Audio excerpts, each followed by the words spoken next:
More news is up next.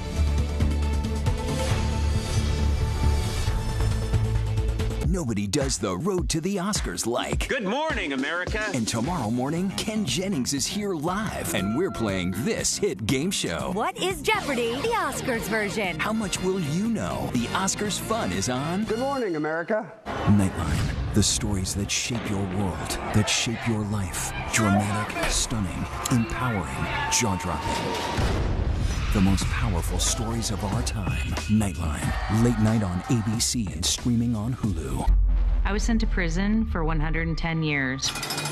Pender was convicted in 2002 for the murder of her 2 roommates. I knew that I was going to die in prison. And then one day, I thought, I bet I can get out of here. Investigators say Sarah Pender is on the loose and dangerous. Run, Sarah, run. She has a Charles Manson-like ability to manipulate people. I'm real dangerous with my charming smile.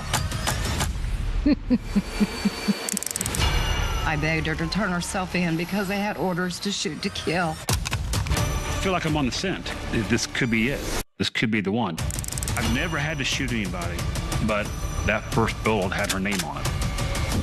Suddenly, there was a knock on the door. Holy, this is it. Girl on the Run. The hunt for America's most wanted woman. Only on Hulu and Hulu on Disney+. Now you can listen to a podcast version of 2020. Available free wherever you listen. This is what you need to know. We'll take you straight to where news is happening. And give you what you need to know all in under 10 minutes. The top stories, latest headlines, what everyone's talking about. What you need to know, all in under 10 minutes. New episodes streaming every day. Only on Disney+. Reporting from Rockland County, New York, I'm Ginger Z. Wherever the story is, we'll take you there. You're streaming ABC News Live. Tonight on ABC News Live Prime, the war in Iran escalates as we learn more about the 6 American service members killed. President Trump suggests most of Iran's military capability has been knocked out, including the Navy and Air Force. Plus, the new report about the deadly attack that killed 6 American service members. Meanwhile, Americans stuck across the Middle East. The State Department says it is actively securing military and charter flights for those who need to get out. And for the first time tonight, President Trump at the White House answering questions about the war in Iran. Here in the U.S., the stock market tumbles as the price of oil surges. The average price of gas in the U.S. spiking 11 cents in 24 hours. As the U.S. is on high alert, Homeland Security Secretary Kristi Noem is grilled on Capitol Hill. The fact that you can't admit to a mistake, which looks like under investigation, is going to prove that Ms. Good and Mr. Petty probably should not have been shot in the face and in the back. Senators in both parties heavily criticizing her record as she refuses to apologize for calling 2 American citizens terrorists after they were shot and killed by federal agents. A father whose son is accused of killing 2 students and 2 teachers at school learns his own fate. Prosecutors say he bought the gun and ignored his son's warning signs. The high-stakes midterm elections begin. American voters cast the first primary ballots in 3 states tonight. What the results mean for the future of each party. And on this primary night in several states across the country, tonight ABC News Live is introducing you to a pair of twins, proving that politics can truly be a family affair, even if it's not eye to eye. Is the country on the right track or the wrong track? So far off the wrong track. Right track, but there's a lot of work to do. From ABC News World Headquarters in New York, this is Prime with Linsey Davis. Good evening, everyone. I'm Linsey Davis. Thanks so much for streaming with us. It is a busy Tuesday night with breaking news from the Middle East as more countries are pulled into conflict and the war in Iran ramps up. Tonight, a drone strike reported near the U.S. consulate in Dubai caused a fire to break out. Earlier, drones also hit the U.S. consulate in Saudi Arabia. At least 6 embassies are now closed in the region. 24 hours after urging Americans to leave the Middle East, the State Department now says it's preparing military and charter flights for Americans who want to get out. This as the U.S. and Israel have intensified their attacks with new explosions in Tehran targeting the new Iranian leadership. And tonight we're learning the names of some of those U.S. troops killed in that Iranian strike on a U.S. tactical operations center in Kuwait. President Trump claims most of Iran's military capability has been knocked out, including its Navy and Air Force. So how long will this war continue? We have team coverage tonight across the region and here in the U.S. Our Ian Panel leads us off tonight from Tel Aviv.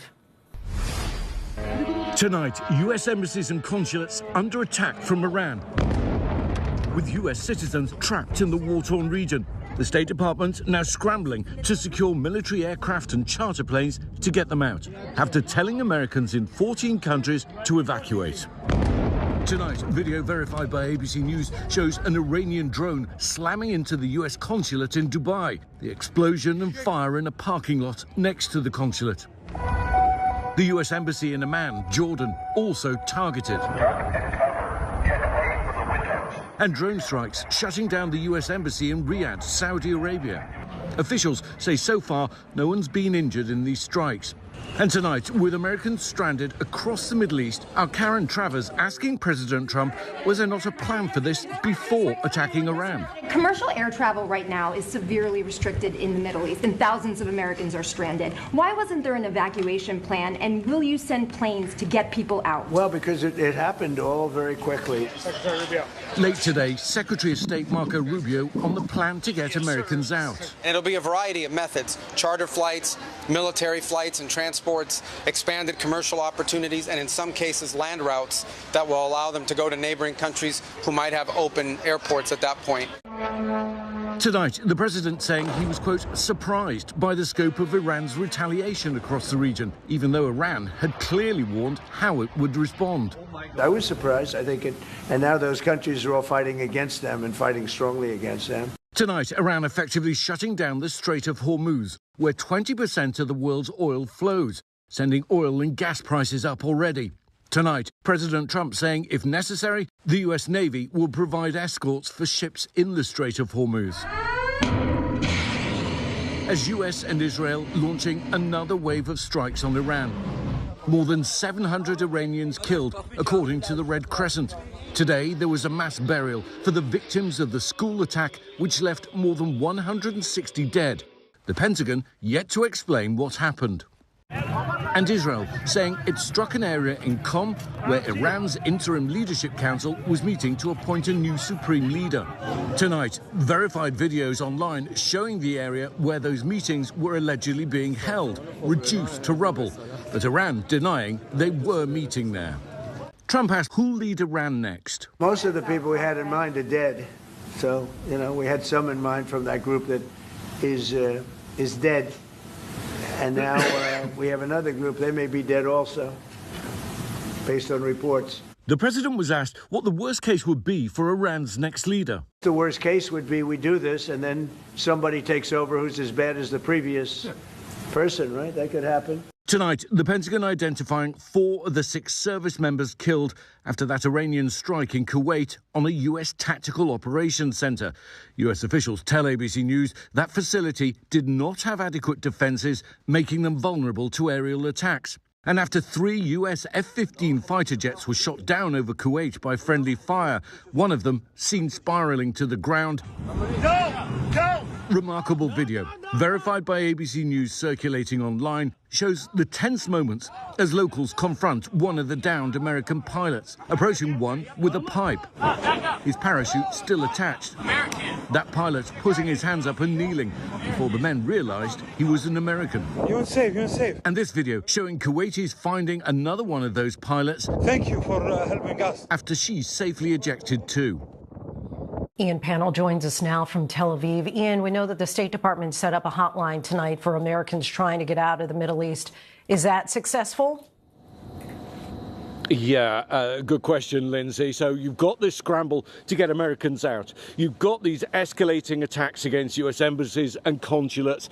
For example, the UAE has received more incoming ordnance from Iran than all the other countries in the region combined. So the situation for Americans trapped in places like that is really scary. But apparently, when you call the hotline number, what you get is an automated message that says, quote, "Do not rely on the US government for relocation or evacuation at this time."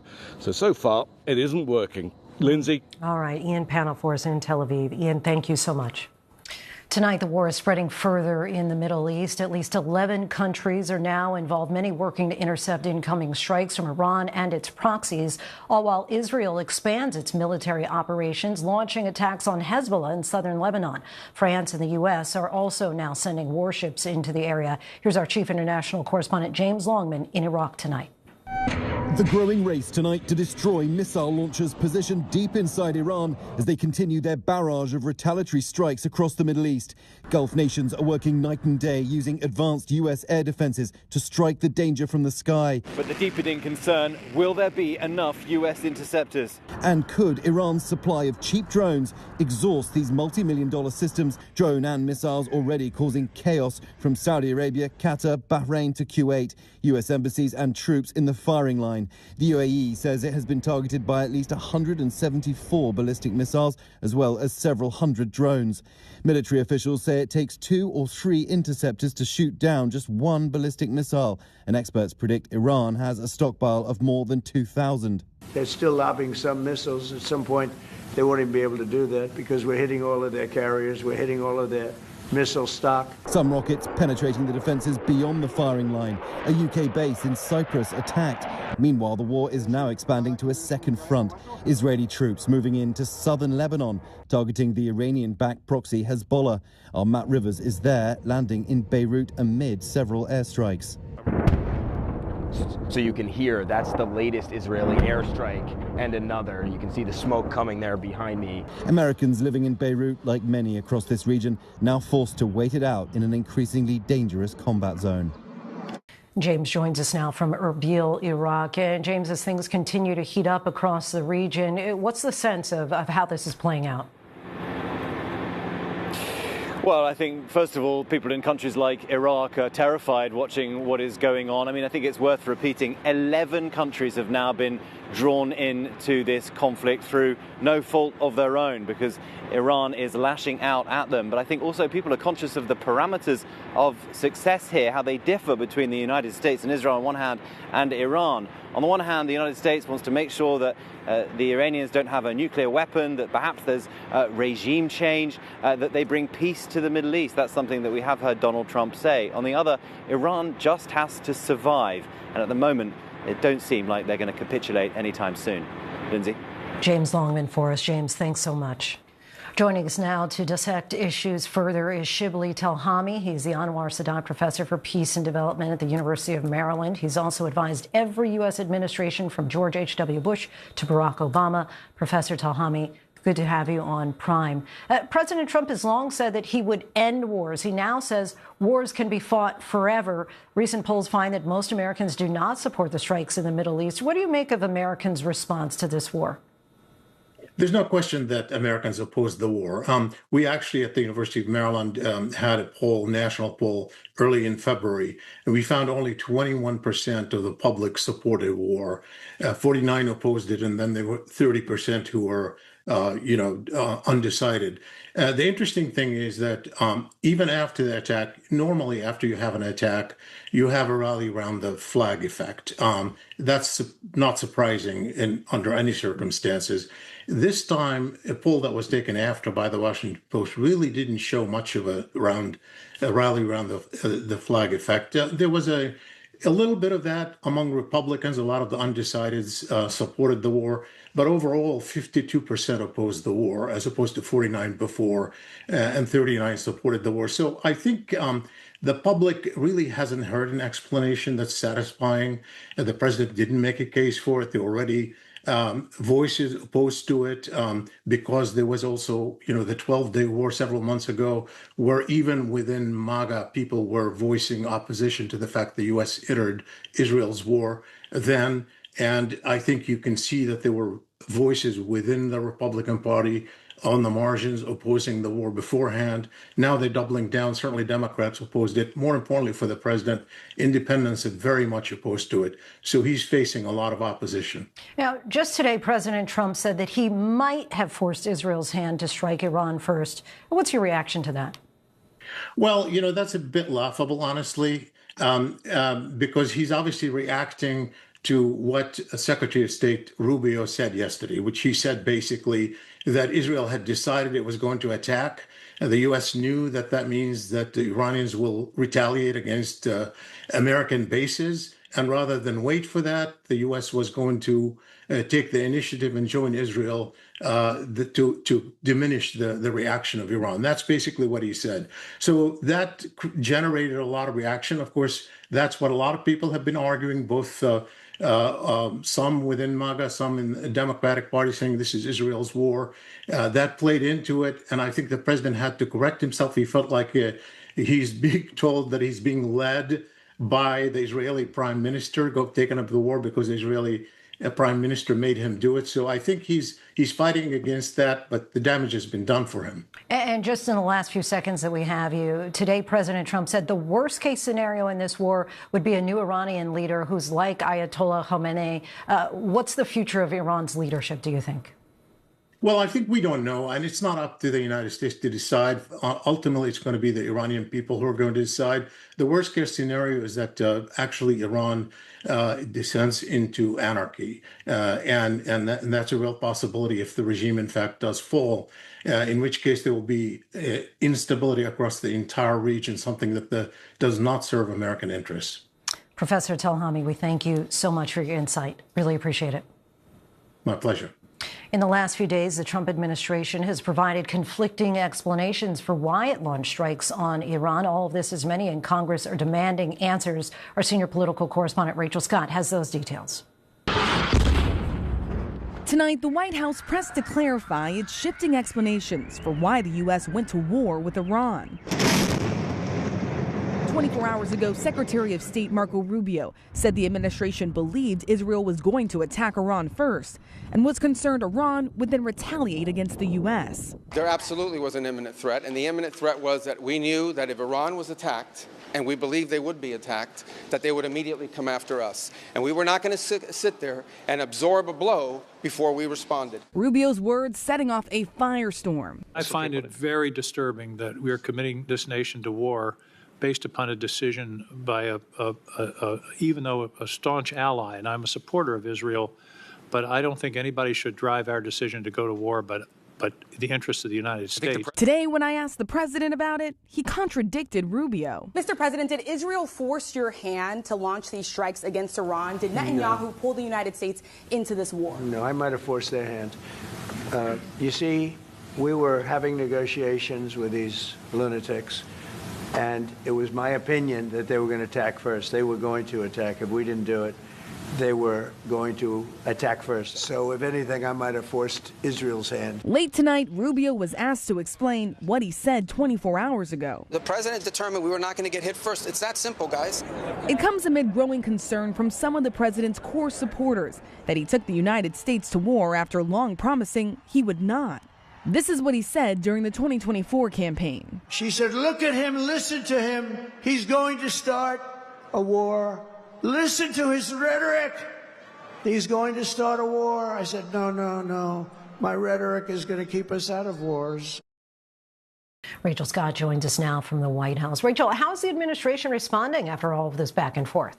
Well, they're certainly getting a lot of questions, not just from reporters here at the White House, but also from lawmakers on both sides of the aisle there on Capitol Hill. There have been multiple briefings by Trump administration officials to Congress, but the administration tonight is undeterred. Senior administration officials tell me that this campaign is going to continue, but I will say it is clear there is immense concern for many of the Americans who are stuck in that region, Lindsay. You can imagine. All right, Rachel Scott for us. Thanks so much, Rachel. Joining us now is House Foreign Affairs Chair, Republican Florida Representative Brian Mast. Chairman, thank you so much for coming on the show tonight. Let's start with an obvious question. Would you say that the U.S. is at war right now? And if so, should Congress have been consulted? The United States of America is conducting a very specific operation. It is absolutely combat operations, but the operation is destroy every single piece of Iranian military hardware that can reach out and touch United States forces in the region, because they have used those pieces of hardware to reach out and touch the United States of America. But that is the specific parameters of it. We know this operation is complete when that is conducted. That is mission accomplished. So you don't feel that Congress should have been consulted beforehand? Congress was consulted through the Gang of Eight roughly a week before this operation took place. The Gang of Eight also was met yesterday. I was a part of that along with others, given the same information that the initial briefing gave. And then there was a classified briefing that just concluded maybe 30 minutes ago, given that same information to all members of Congress. So there was notification. On top of that, that notification outlines that the president was well within his Article 2 authority to go out there and defend the United States of America against an imminent threat, which is what this was. And I would say, to anybody that wants to say, what is imminent threat against the United States of America? You played clip of Secretary Rubio speaking about that we felt as though we were going to be struck first. And that's certainly an important point. An additional important point is we were in the middle of negotiations with Iran.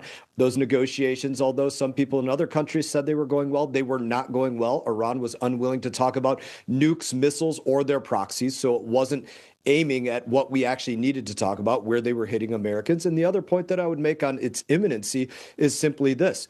Almost every single member of Congress, some of them are new, so they haven't had the opportunity to vote on, but almost every single member of Congress has voted to say that Iran is the largest state sponsor of terror. Why? Because they train these proxies, they fund these proxies, they direct these proxies to go out there hit Americans and our allies, and then they reward them for doing so. That's how imminent the threat is, and it goes well beyond that.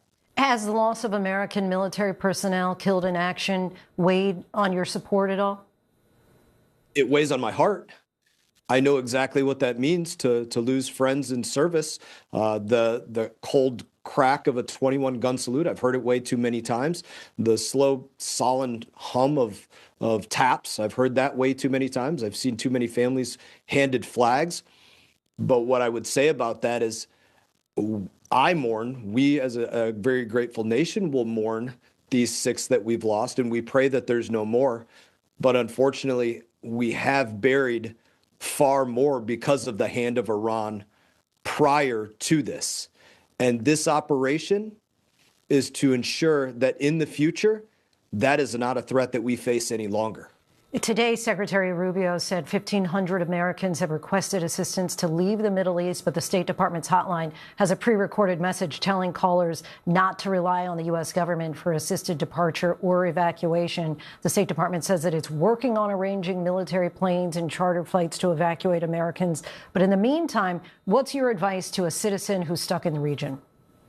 I would give several advices to those citizens. It's important that we know as the U.S. government exactly how many people want to get out of the region, where those individuals specifically are located, what is their condition. That is to say, do they have some kind of medical condition that they need to carry equipment with them? Are they ambulatory? Are they not? What are the ages of the individuals? How many in their party? How quick can they get to this location? Because when you're talking about an opportunity to move people out via air, given the limited air cover that exists there right now, you may be talking about a window of only an hour or a couple of hours to get people out. The U.S. government is working very specifically to make sure that any aircraft that go in there are the largest possible aircraft that could go in there to maximize individuals that get out. Also work to get people out via land corridors in any way that they can to where they can get commercial flights. Now that message to not rely on the U.S. government to get out, if you can find another way to get out, certainly use that mechanism, but absolutely reach out to the U.S. government, reach out to any of your members of Congress office, give us that information of where you are. We want to know. We will relay that to the consulates, the embassies, anybody in the State Department, so that they have that accurate count. And just before we let you go, would you support boots on the ground? There's no reason for us to put boots on the ground. The 90 million, 92 million individual Iranians need to be the boots on the ground for changing the future of their country. The president has been very clear about that. He wants to see that on the ground support from Iranians when they can stick their heads out, when these operations conclude that are taking place and people can come out and see what's taking place. That has to be the boots on the ground. But the other side of that is we are in combat operations. There's never going to be a moment that we say we're not going to do something because it is not tactically or strategically wise. House Foreign Affairs Chair, Republican Florida Representative Brian Mast, we thank you so much for coming on. Really appreciate it. DHS Secretary Kristi Noem was in the hot seat today. She testified before the Senate and faced questions about immigration enforcement operations following the deadly shootings in Minneapolis. Our Chief Justice correspondent Pierre Thomas has more. Tonight, Homeland Security Secretary Kristi Noem under political attack, grilled over her agency's aggressive deportation policies and the deaths of American citizens Alex Preddy and Renee Good, who were killed by federal immigration officers. Republican Senator Tom Tillis, who has called for Noem to resign, was relentless. And what we've seen is a disaster. Under your leadership, Ms. Noem, a disaster. What we've seen is innocent people getting detained that turn out are American citizens. But many Senate Republicans defending DHS immigration tactics. These men and women who are trying to solve this problem that was created by our Democratic colleagues, you have no idea the mess they inherited. And Noem was blunt, saying her job is to deport the millions of undocumented here illegally. I'm blessed and honored that President Trump has asked me to do this job. Democrats pushed Noem to apologize for what critics said were misleading statements and suggesting that both Preddy and Good were domestic terrorists. Let me give you an opportunity to do the right thing. Noem did not apologize, but offered her condolences. When we have these situations happen, we always offer our condolences to those families, and I offer mine as well. She was also asked about the media campaign that cost taxpayers $220 million that often stars Noem herself. We will find you, and we will deport you. Republican Senator John Kennedy. How do you square that concern for waste, which I share? The president tasked me with getting the message out to the country and to other countries where we were seeing the invasion come from.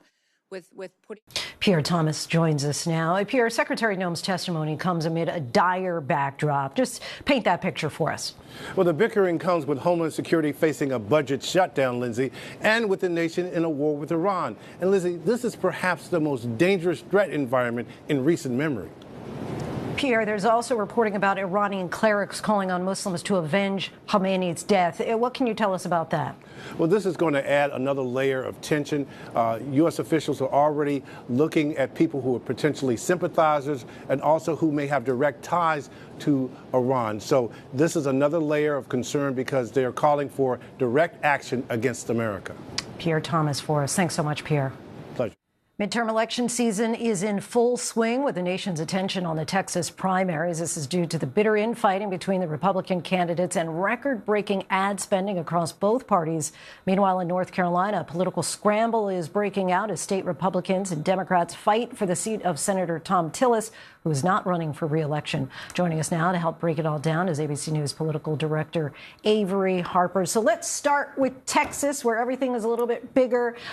Already you have these three Republicans who are vying for one Senate spot, and yet Donald Trump has not endorsed. Right. It's very conspicuous that he has not weighed in on this race. We have three major candidates. The first is Senator John Cornyn, the incumbent. He should have the advantage of incumbency, but he does not. He is fighting for his political life. He's spent more than $70 million in this race, and he is still trailing the Texas Attorney General Ken Paxton, who is seen as the candidate that closely aligns with Trump. This is a candidate, an attorney general who helped by taking action, legal action, to try and help President Trump overturn the 2020 election results. And then you have Congressman Wesley Hunt, who is trailing both Cornyn and Paxton in the polls, but he might pull enough support away from both of those candidates to push this into a runoff. Because in Texas, if no candidate tops 50%, the top two vote getters go on to a second round of voting at a later date. And tell us about the different styles that that you have on the Democratic side running for Texas Senator with Jasmine Crockett and Tellerico. One is basically a priest fighting for peace and getting everybody, uniting everybody, and the other a firebrand. Right. The two candidates likely don't differ all that much ideologically and on terms of policy. It is really a matter of style, tone, and approach to this race. So you have Congresswoman Jasmine Crockett, who's known to be a fighter, somebody who has come to prominence for sparring with Republicans. She might be appealing to the part of the Democratic Party that wants to see their lawmakers fight harder against the Republican Party, fight harder against the President of the United States. And she has really focused in her campaign on mobilizing the base, trying to talk to voters who have been ignored, she says, talking to voters who may have stayed home in previous cycles. James Tallarico, the state representative, he is quite a bit different. He is really focused on persuasion. So he is somebody who's talking about bridge building. He talked a lot about his faith, building a bridge between Democrats and independents, Democrats and Republicans who may be uncomfortable with Trump. We'll see what happens tonight in terms of what direction Texas voters want the Democratic Party to go in. All right, potentially a long night ahead, Avery. I'm glad you'll be here with us. Avery Harper, thanks so much. Coming up, if the war with Iran drags on, will the U.S. have enough missiles? We look at stockpiles by the numbers. And they're identical twins, but politically, they couldn't be more different. Meet the brothers bridging a political divide in Indiana.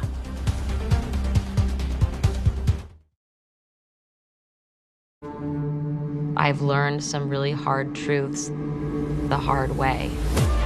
I'm Amanda Knox. I'm a mom, I am a writer, and I am the girl who was accused of murder. I got treatment from the media, but the media did not put me in prison. He did. So I went back to confront the man who put me in prison face to face. I think I'm a little in shock.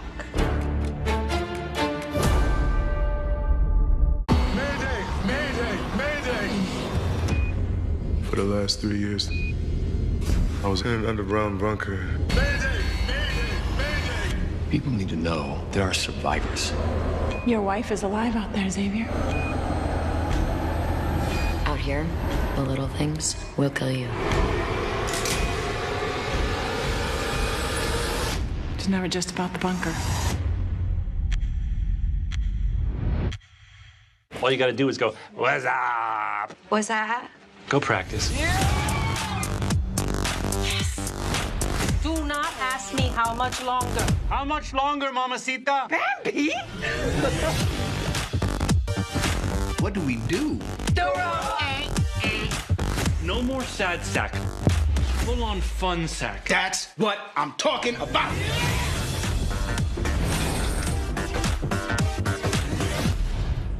911, do you have an emergency?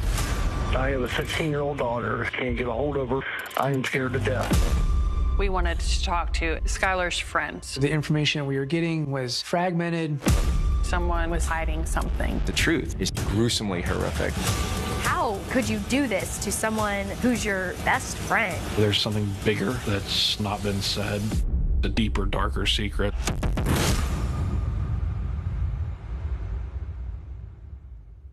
Hi, I'm Conan O'Brien. I'll be hosting the 98th Annual Academy Awards Sunday, March 15th. Join me for a night of pure Hollywood magic. Cut and freeze and hold the pose, Conan, and set the award. Okay, clear the mark, and action. Whoa! See you there. Cut, we got it.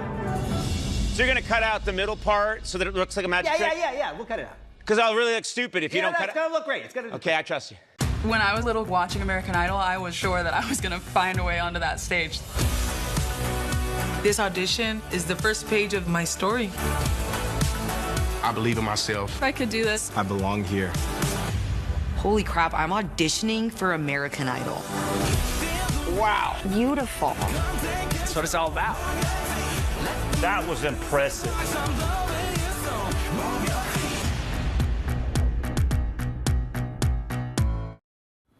Welcome back, everyone. One concern that could become top of mind if the war with Iran lasts multiple weeks will be if the U.S. is able to produce missiles at the same speed we're using them. That's what we're looking at in tonight's By the Numbers. Since the war began on Saturday, the United States has struck more than 1,700 targets inside Iran. But the biggest concern is not the offensive missiles, but the defensive missiles that intercept incoming Iranian attacks. According to defense contracts, the U.S. has been producing 96 THAAD anti-ballistic missiles every year. Those can be used to defend against Iran's most powerful missiles. THAAD is an acronym that stands for Terminal High Altitude Area Defense. In January, a new contract was signed with Lockheed Martin to quadruple that number to 400 missiles a year, but there is a cost to consider. Each one of those THAAD defense missiles costs $12.7 million to produce.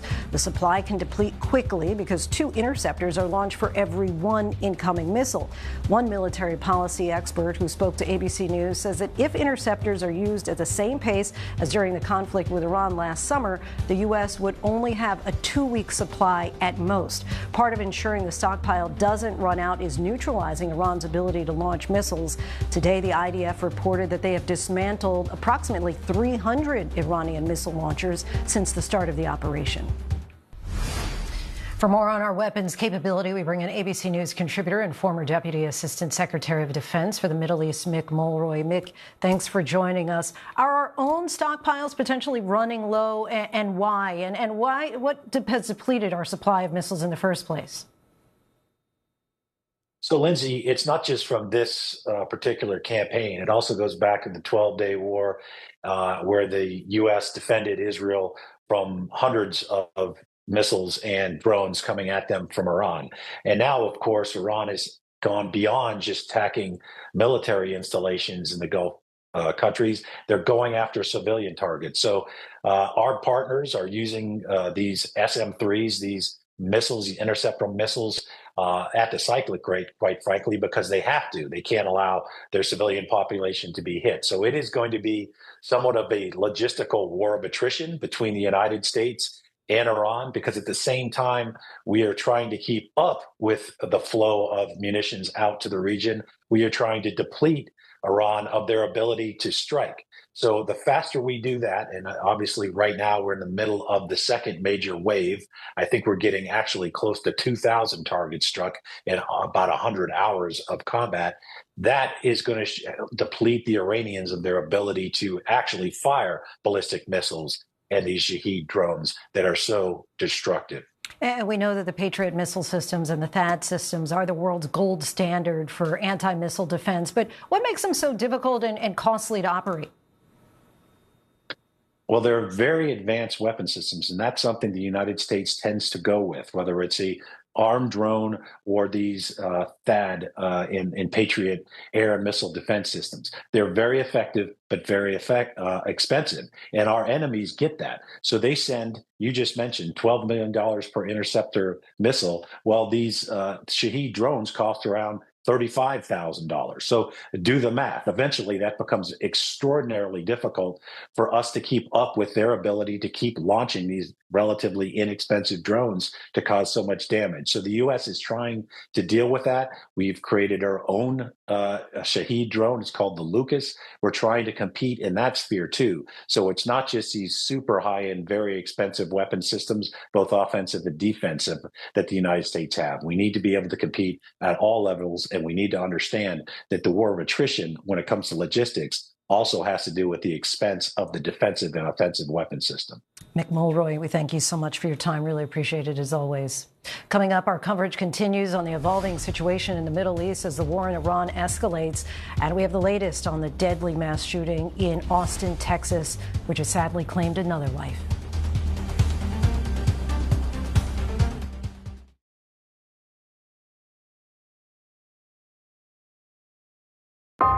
My name is Pamela Smart. I'm accused of being an accomplice to the murder of my husband, Greg.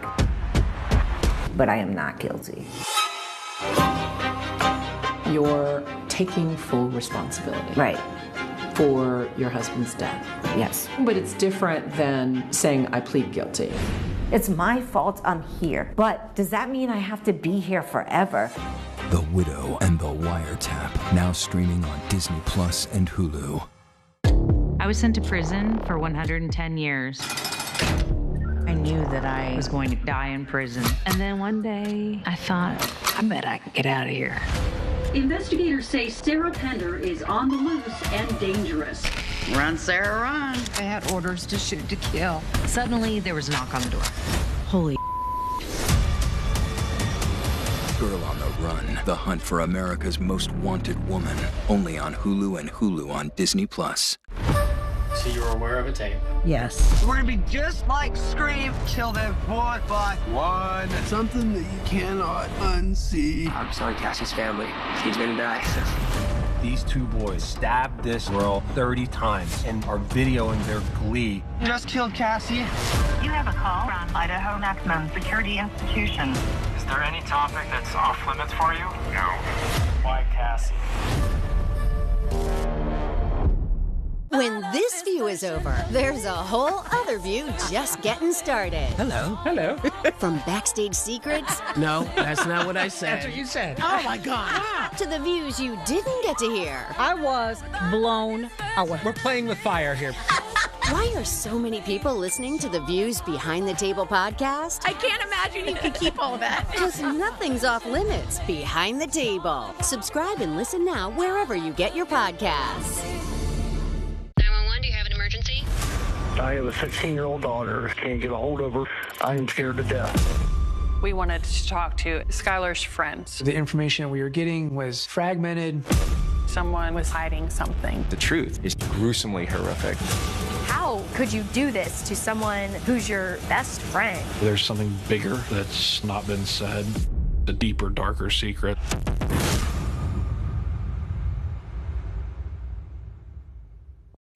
ABC's Nightline, the stories that shape your world, that shape your life. Dramatic, stunning, empowering, life-changing.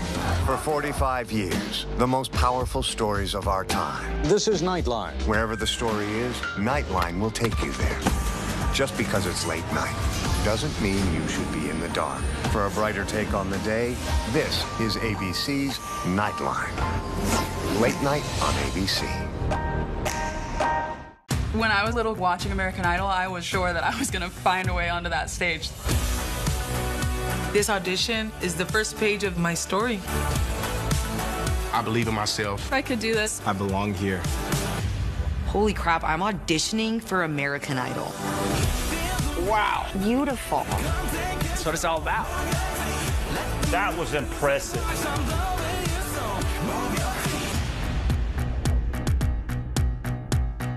Tomorrow morning, Ken Jennings is on GMA Live, and we're playing this hit game show. What is Jeopardy? The Oscars version. How much will you know on Good morning, America. Welcome back to Prime. Here's a look at the stories making headlines right now. The Pentagon identified 4 of the 6 U.S. troops killed after an Iranian strike in Kuwait. These are the first Americans killed in action in the joint U.S.-Israel strikes against Iran. Meanwhile, U.S. embassies and consulates in the region are under attack. The State Department is scrambling to get U.S. citizens out of the area. A third person has died after Sunday's mass shooting at a bar in Austin, Texas. Police identified the victim as 30-year-old Jorge Peterson. The 2 others killed were college students, 21-year-old Savita Shawn and 19-year-old Ryder Harrington. The suspect has been identified as a naturalized U.S. citizen born in Senegal. The FBI continues to investigate a possible terrorism motive for the shooting after finding him wearing a shirt with the Iranian flag. According to a major Lancet report covering 1990 to 2023, breast cancer death rates in the U.S. dropped by more than 40%, while rates of new diagnoses fell by nearly 30%. Despite progress in high-income countries, low-income countries saw breast cancer death rates nearly double since 1990. And still ahead, the Georgia father found guilty of murder after his son committed a school shooting. Our Steve Osunsami has that story. And Justin Timberlake is suing to block the video release of his DWI arrest. Those details straight ahead.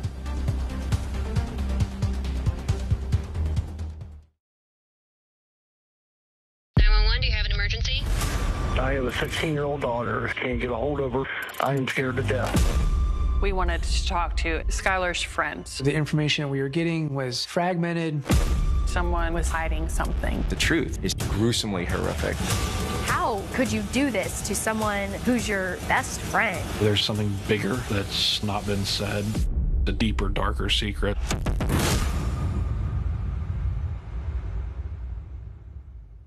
Now you can listen to a podcast version of This Week, available free wherever you listen. Nobody does the road to the Oscars like. Good morning, America. And tomorrow morning, Ken Jennings is here live, and we're playing this hit game show. What is Jeopardy, the Oscars version? How much will you know? The Oscars fun is on. Good morning, America. We're learning that at least some of the dozen FBI agents and staff fired last week by FBI Director Kash Patel had helped to monitor threats from Iran, according to multiple sources. Others in the group, sources say, were dismissed for helping with the investigation into why President Trump was storing classified documents at Mar-a-Lago after his first term. An FBI spokesperson told ABC that although the Bureau does not comment on personnel matters, counterintelligence operations remain robust. Now to the verdict in the trial of a father whose son is accused of killing 2 students and 2 teachers at a high school in Georgia. The father was found guilty of murder and involuntary manslaughter. Here's our Steve Osunsami. It took a jury deep in the heart of gun country less than 2 hours to hold this Georgia father responsible after police say that his son murdered 2 students and 2 teachers at this suburban Atlanta high school in 2024. The teenager is seen here in surveillance videos before the shooting, getting on a school bus, and here at Appalachia High School hiding an AR-15-style rifle that his father had given him for Christmas under a poster board. We, the jury, find the defendant guilty. Tonight, 55-year-old Colin Gray is facing more than 100 years in prison, convicted of second-degree murder and more than 24 other charges. Sorry, boys. Jurors agreed that he ignored signs that his son could kill, giving him the gun even after authorities are seen here warning him that his teenager was accused of making threats against another school. And the father had seen this on his son's bedroom wall, what prosecutors say was a shrine to the Parkland, Florida school shooter. This was multiple warnings over a lengthy period of time. In court, the families of the victims wept, and prosecutors are saying tonight that this conviction should be a strong warning for parents everywhere. The son, now 16 years old, is pleading not guilty to murder, and he is awaiting trial. Lindsay? A small plane lands in the Hudson River. A half-marathon mishap leads top runners off course, and Bad Bunny breaks a record. These stories and more in tonight's Rundown.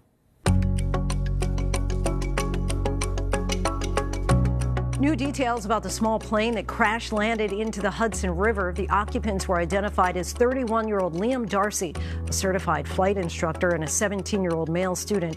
Officials said after taking off and beginning the return leg to Long Island, the aircraft began experiencing mechanical problems as the aircraft's engines failed midair. We're going into the Hudson River. I don't think we're going to make the airport. The plane touched down on an icy stretch of the river north of New York City. Both occupants swam about 50 feet through frigid water to reach the shoreline, then sought temporary shelter inside a nearby building while awaiting emergency responders. New York City paid more than $117 million to settle police misconduct lawsuits last year, according to an analysis of city data. Taxpayer money was used to settle more than 1,000 cases, including $47 million for wrongful convictions, while $28 million was used to settle cases involving incidents that happened more than 2 decades ago. The NYPD has paid out nearly $800 million in taxpayer money to settle misconduct lawsuits since 2019. A federal judge ruled that the Trump administration does not have the authority to kill Manhattan's congestion pricing program. Judge Louis Lehman said that the Trump administration's attempt to revoke approval for the first-of-its-kind program was unlawful, handing a victory to the MTA following a months-long legal battle. Singer Justin Timberlake is suing the village of Sag Harbor and its police department in an attempt to block the release of the body cam footage from his arrest in 2024, claiming concerns that it would damage his reputation, subject him to personal harm, and be an invasion of privacy. Timberlake pleaded guilty in September 2024 to driving while ability impaired and received community service, as well as offered a public apology as part of a plea agreement. A guide vehicle at a half-marathon event mistakenly led the lead runner off course, potentially costing her a position at the World Championships this fall. Marathon runner Jess McLean was in the lead with only a mile and a half to the finish line when she and 3 other runners were guided off course by a police escort and an official lead vehicle. McLean found her way back on course and ended up finishing in 9th place. U.S. Track and Field, which serves as the sport's governing body, says that they are looking into the incident. Bad Bunny has broken the all-time viewership record for the Super Bowl halftime show. The Puerto Rican-born artist's mid-game show was viewed by more than 4.1 billion people across the globe, broadcast, YouTube, and social platforms. Following his performance, streams for his top track surged 7 times the average on Apple Music. Coming up, the twin brothers in Indianapolis on opposite sides of the political aisle. One, a Democratic city councilman, the other, an organizer for Turning Point. But could their civility and respect for one another be a guide for us all when we come back?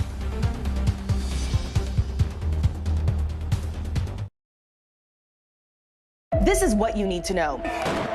We'll take you straight to where news is happening and give you what you need to know all in under 10 minutes. The top stories, latest headlines, what everyone's talking about. What you need to know, all in under 10 minutes. New episodes streaming every day. Only on Disney+. So you're aware of a tape? Yes. We're gonna be just like Scream, kill them one by one. Something that you cannot unsee. I'm sorry, Cassie's family. She's gonna die. These 2 boys stabbed this girl 30 times and are videoing their glee. Just killed Cassie. You have a call from Idaho Maximum Security Institution. Is there any topic that's off limits for you? No. Why Cassie? All you gotta do is go, what's up? What's that? Go practice. Do not ask me how much longer. How much longer, mamacita? Bambi? What do we do? No more sad sack. Full-on fun sack. That's what I'm talking about.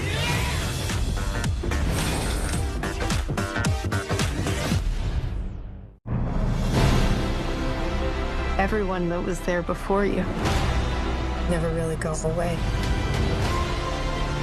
And what a beautiful thing. In the blink of an eye, rated PG-13. This is what you need to know. We'll take you straight to where news is happening and give you what you need to know all in under 10 minutes. New episodes streaming every day. Only on Disney+. 911, do you have an emergency? I have a 16-year-old daughter. Can't get a hold of her. I am scared to death. We wanted to talk to Skylar's friends. The information that we were getting was fragmented. Someone was hiding something. The truth is gruesomely horrific. How could you do this to someone who's your best friend? There's something bigger that's not been said, the deeper, darker secret.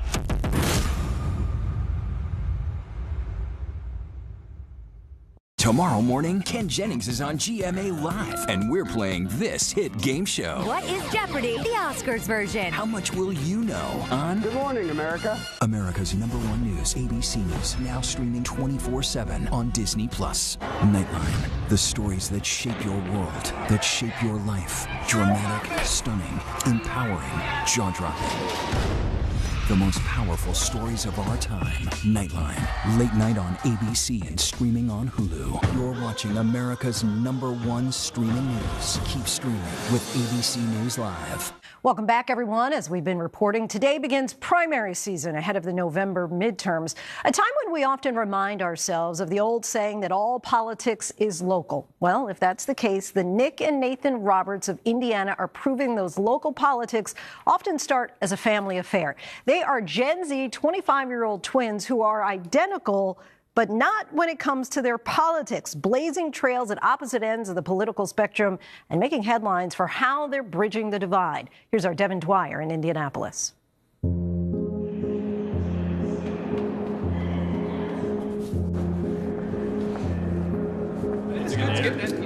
Do you think it's likely to pass?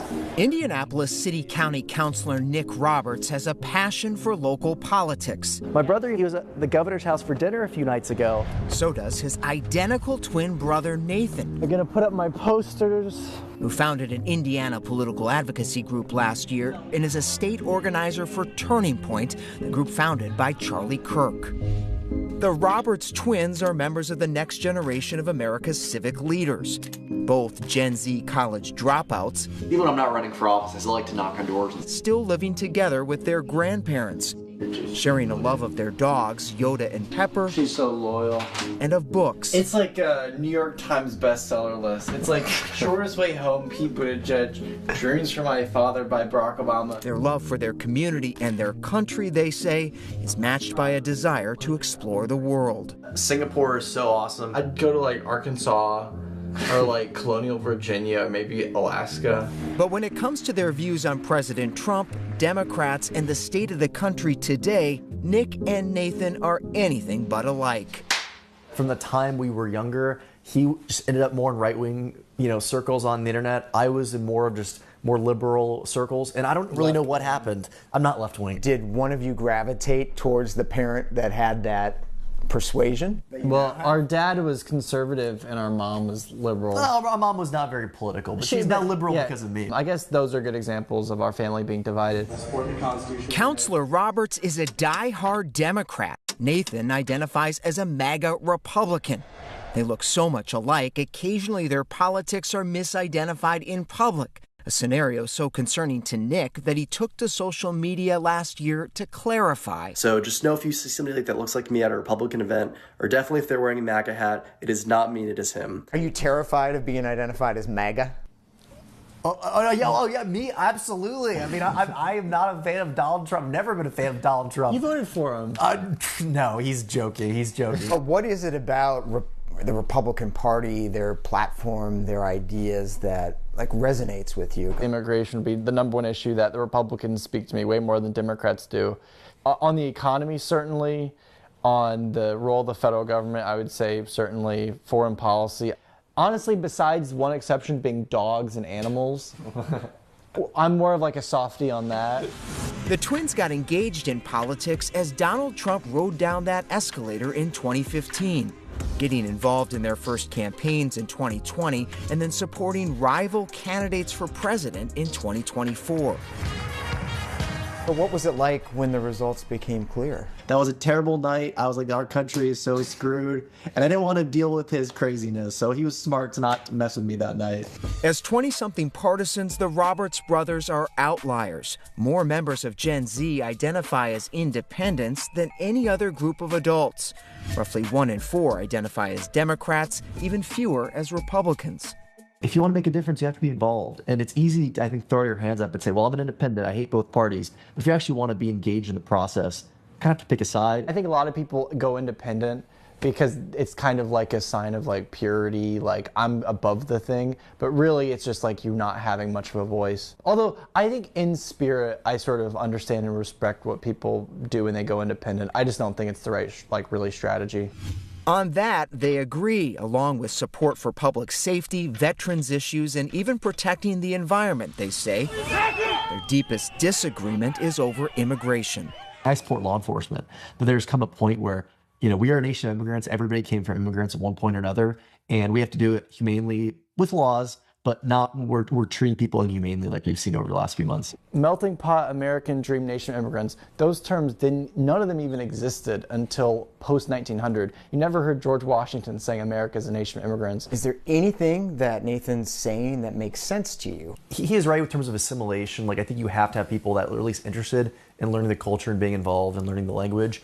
But again, we've always been a country of immigrants, and I think there are a lot of people that used to look at Italians and Irish and different groups and Eastern Europeans in a certain way 70, 80, 100 years ago that are now looking at different groups that way. And it's always a revolving door, a revolving enemy of whoever the recent group is that's come here. And it's too bad. Is there anything about what Nick has said about immigration that has rubbed off on you? I mean, be nice to people, sure.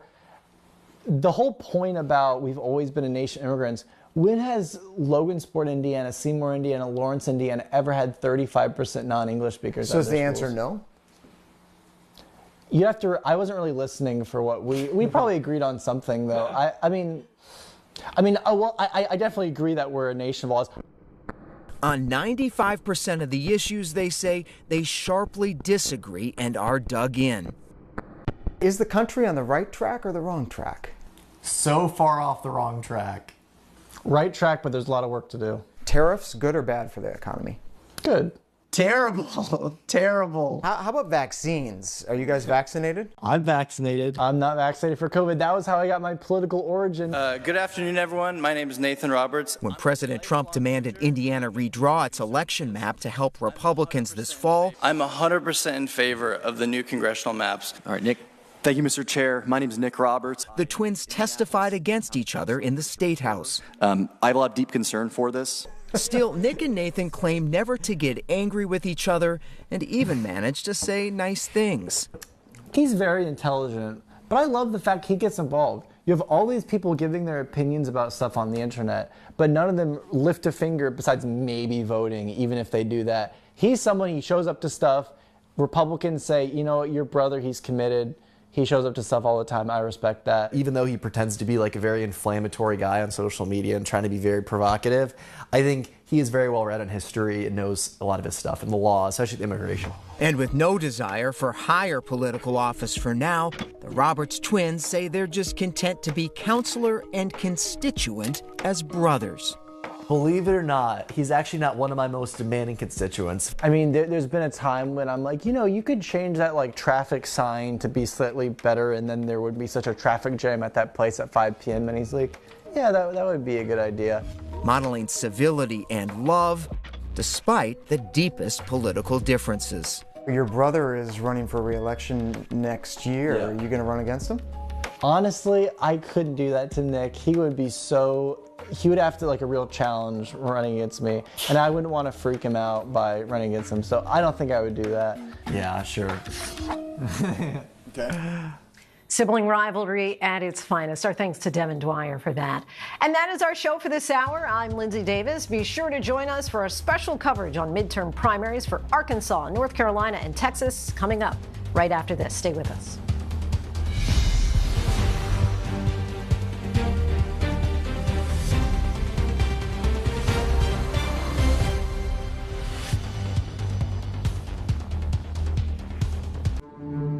I've learned some really hard truths the hard way. I'm Amanda Knox. I'm a mom, I'm a writer, and I am the girl who was accused of murder. I got treatment from the media, but the media did not put me in prison. He did. So I went back to confront the man who put me in prison face to face. I think I'm a little in shock. David Muir, the most trusted anchor in America, the most watched anchor in America. Thank you for making World News Tonight with David Muir the #1 newscast in America. Everyone that was there before you never really goes away. And what a beautiful thing. In the blink of an eye, rated PG-13. America's #1 news, ABC News, now streaming 24/7 on Disney+. 911, do you have an emergency? I have a 16-year-old daughter. Can't get a hold of her. I am scared to death. We wanted to talk to Skylar's friends. The information we were getting was fragmented. Someone was hiding something. The truth is gruesomely horrific. How could you do this to someone who's your best friend? There's something bigger that's not been said. The deeper, darker secret.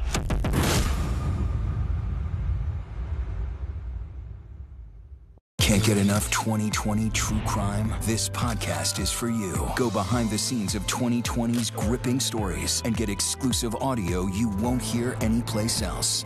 Join me for 2020 The After Show, wherever you get your podcasts. New episodes drop every Monday. I'm Kana Whitworth here in Moscow, Idaho. Wherever the story is, we'll take you there. You're streaming ABC News Live. Tonight, the road to the midterm elections. The first votes in America's first primaries of this election year. Control of the House and Senate are at stake. It begins here. ABC News Live coverage of primary night in America starts right now. Tonight, at a time when America is now at war with Iran, Congress is divided over President Trump's military operation. American voters cast their first ballots ahead of the high-stakes midterms. We have a lot going on. Their concerns here at home: the economy, affordability, healthcare. There are people out here that are hurting. Democrats are trying to take back the House and Senate, while Republicans are looking to build on their slim majority. And as more states redraw their congressional maps, each race could help shift the balance of power on Capitol Hill and also determine the future of President Trump's agenda. It begins with North Carolina, Arkansas, and Texas, where we are following several critical races. This is a special edition of ABC News Live Prime. Now reporting, Linsey Davis. Good evening, everyone. I'm Linsey Davis. Thanks so much for streaming with us for our special coverage of America's first primaries in this consequential 2026 midterm election year. The races in 3 states, North Carolina, Texas, and Arkansas, come at a moment when America is now at war with Iran, while many voters here at home are concerned about the economy and affordability. President Trump's approval rating stands at the lowest levels of his second term, with Congress divided over the war and the path forward on many key issues. Tonight is the first chance for both parties to hear from voters and see which candidates will do well in this critical midterm election cycle.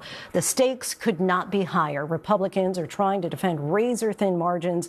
In the House, Democrats would need to win back 3 seats in order to take control.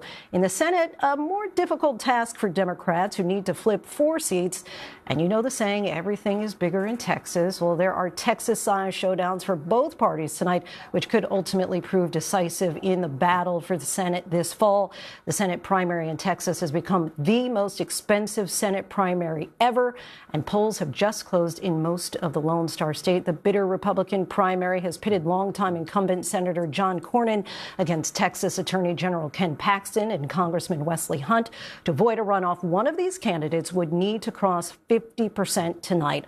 On the Democratic side, Firebrand Representative Jasmine Crockett is in a primary with State Representative James Tallarico. Tallarico wants a big tent appealing to Democrats, independents, and Republicans. Crockett thinks she can squeak out a win by turning out the base. Of course, the national battle over redistricting began in Texas, and those new maps will be in play for the first time tonight.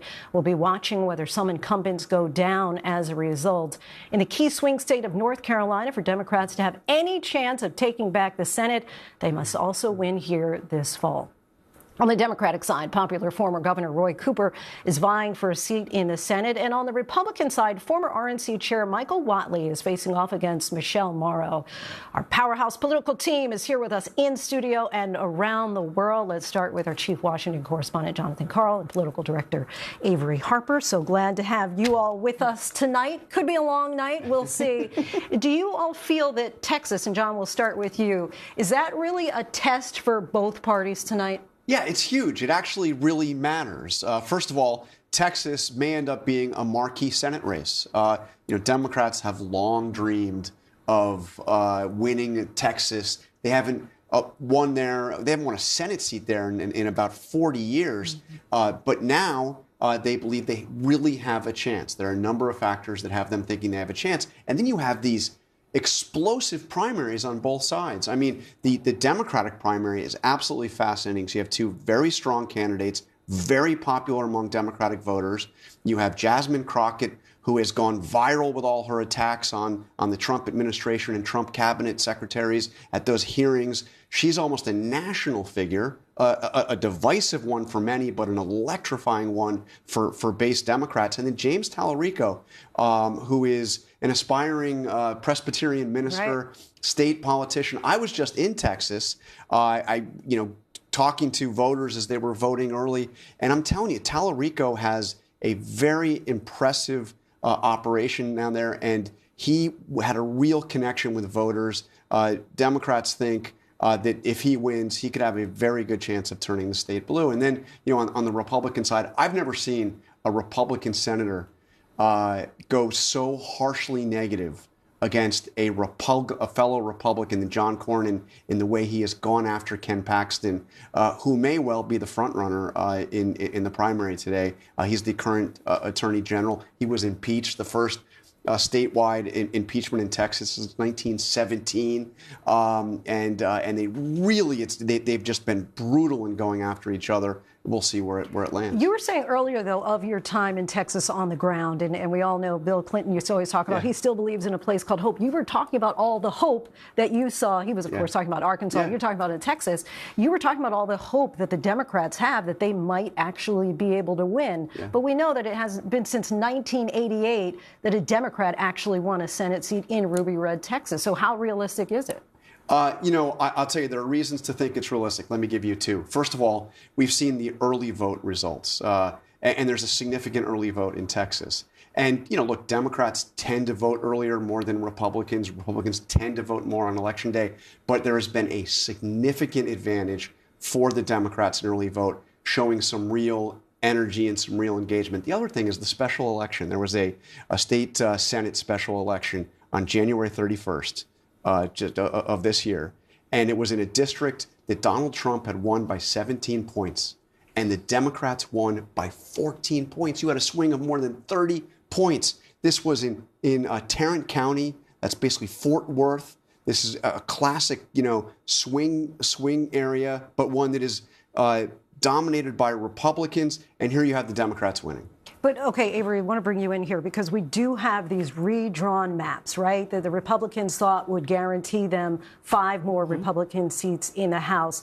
Give us a sense of how this new map could impact things tonight. Right. I mean, this is the first time that these maps are going to be in use. And so what we are going to see tonight is really going to set the stage for what is going to happen in November, where Republicans are hoping that they can eke out additional victories and maintain control of the House. But I'll tell you, that is a big if. And that's because all the maps that were redrawn rely on turnout from 2024, and where we saw record levels of turnout, especially among Latino voters who are incredibly important to the state of Texas, swing toward Trump. Now, it remains to be seen if he's going to be able to maintain that kind of support within the Latino community. That's going to be looking at the Rio Grande Valley as a place that's going to be a very clear test case of if he's able to maintain that kind of support tonight. So there's going to be lots of decisions that are made at the ballot box that are going to set the stage for November, which is the really big show. And you were talking earlier about the difference between Tallarico and Crockett, that their message may not vary all that much, but their style certainly differs. The preacher and the fighter. Right. I mean, this is really not a conversation about progressive versus moderate, which is something that we've talked about when we think about the direction of the Democratic Party.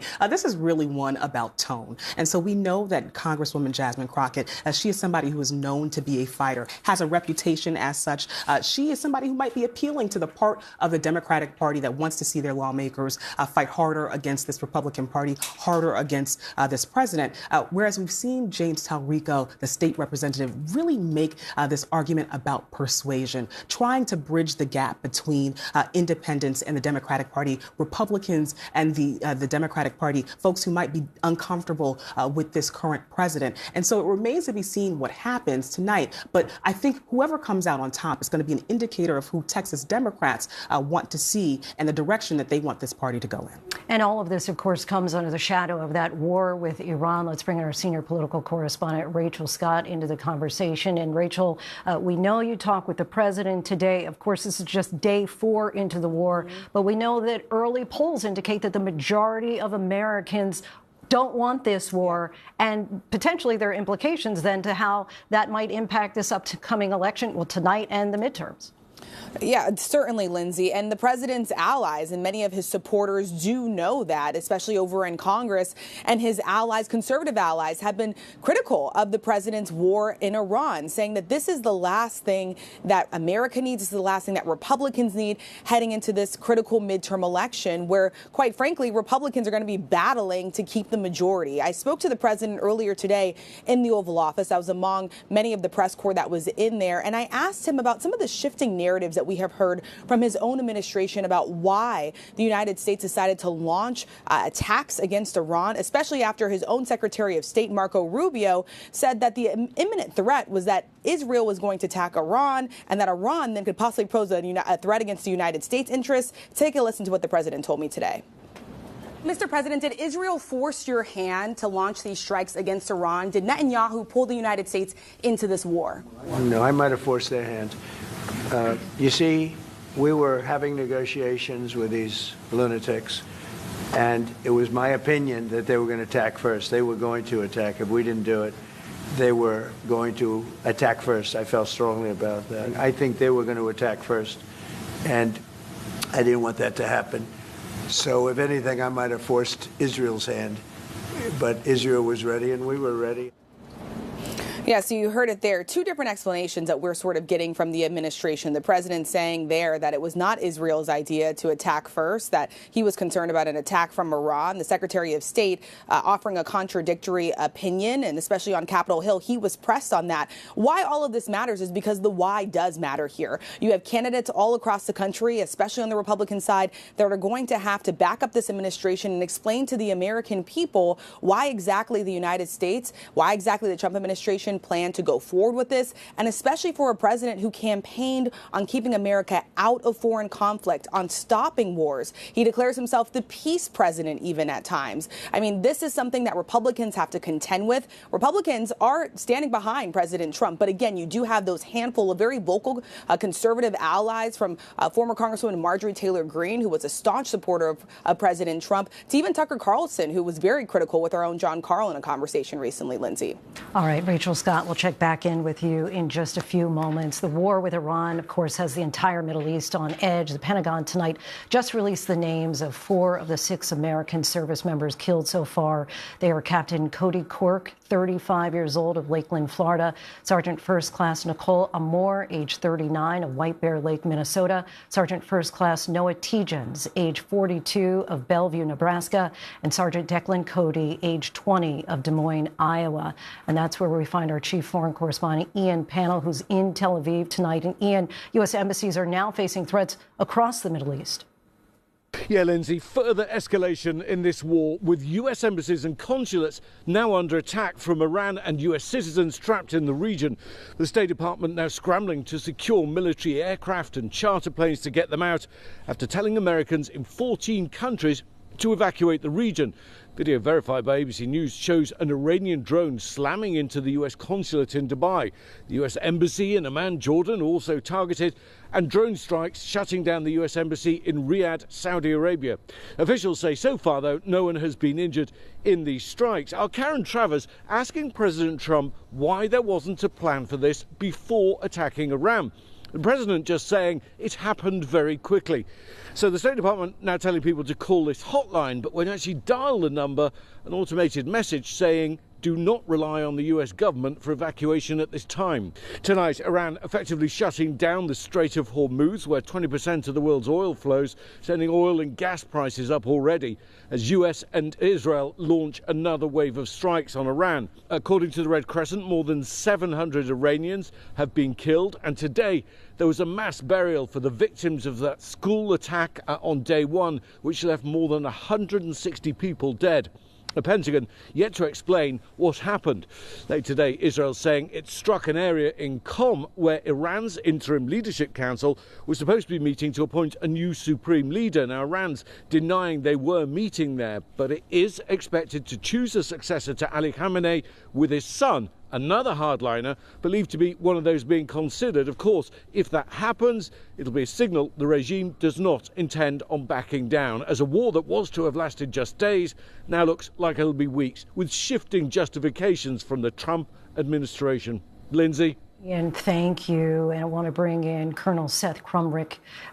Colonel, thank you so much for joining us. As we sit here tonight, what's your biggest concern?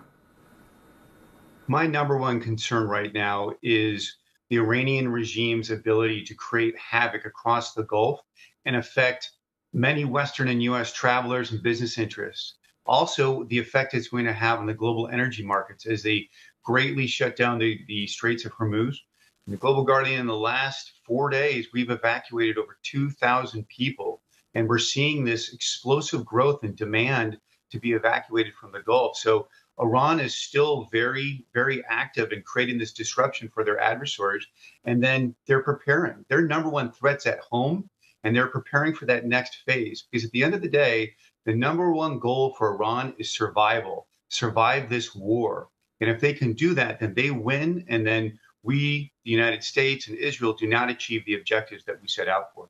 Do you get the sense that what was anticipated to be days will now just be limited to weeks? I do, or longer. And the sense I get are actually from the clients. It started on Saturday with small handfuls of people needing to be moved. Now we're moving clients in the hundreds. We went from SUVs to buses to charter planes because the sense of everyone in the region is this isn't going to be over in a few days. This is going to be a little more extreme than we thought. And we need to be thinking long term about some serious disruption. And this is going to affect the global markets. But for us, it's really taking care of our clients now. And that's what we're doing. And I'll tell you, it's busy, hard work, but we're being very successful with doing it. We initially heard comments from Secretary of State Marco Rubio that seemed to be contradicted by President Trump as far as why we entered this war when we did. Does that concern you? It's not so much the why, it's really the results right now that concern me. When I see Kuwait stopping producing the natural gas, when I see some of the disruption in Bahrain and the protests that are starting with the Shia majority there, when I'm seeing these things that are going unchecked, like the Strait of Hormuz and what that's going to mean to the global markets, that's the things that really, those results are what concern me. And they clearly concern our clients because of all the support that we're having to do. And also watching the State Department move, they're moving very slowly again in a crisis. And that's where we're stepping in and filling in that gap. Colonel Seth Crumrick, we thank you so much for your time and insight. Really appreciate it. John, we were mentioning the number of Americans who are trapped in the Middle East right now, and Marco Rubio was telling them to call the State Department number. I know you had a chance to just call that number again. And what are you still hearing? I mean, just before I came out here to start this broadcast, the message that you get when you call the State Department's emergency 24/7 hotline, first of all, it says press 1 if you're in the Middle East. You press 1, and it tells you that there is no help from the United States government to get out of the region. There are no charter planes. There are no means. There is no means from the United States government to help you get out of the Middle East if you are an American. It ends by suggesting that you shelter in place. Now, to be fair, as Marco Rubio was giving this number out repeatedly today, the main reason was he wants Americans to register so that as there are updates, the State Department will know where they are so they can reach out to them to tell them there's a way to get out. But this just shows you that there was very little planning, I mean, perhaps no planning in place about what to do to protect Americans who would clearly become targets as soon as the first bombs started to fall in Iran. And of course, many Americans, Avery, said that they didn't want any more wars, that President Trump seemed attractive when he was campaigning, saying that he would not start any wars, that he would end wars. And many people, their interest is affordability. And now we have oil. I think it ticked up maybe 11 cents just in the last 24 hours. Right. I mean, this is really politically risky for Trump and Republicans who are going to be campaigning across the country in these midterm elections. And when you look at recent polling, what we find is that majorities of Americans disapprove of these strikes. And so that is a problem that they're going to have to address on the campaign trail. And additionally, beyond just the national security issue that it presents and the concern that it presents, affordability, like you mentioned, is a top concern. And when you talk about affordability, oftentimes the counter from the President of the United States is that, well, gas prices are down. If we see gas prices rise because this conflict drags out, that could be a problem for the one issue within affordability that he's able to talk about. Rachel Scott, I want to bring you back into the conversation. Rachel, of course, just since 1900, there have only been 4 instances of the president's party gaining seats in the House during a midterm election. Often those were happening after special consequences. So, for example, September 11th, we saw that difference in 2002, and also after the attempted impeachment of Bill Clinton. How might this war factor in?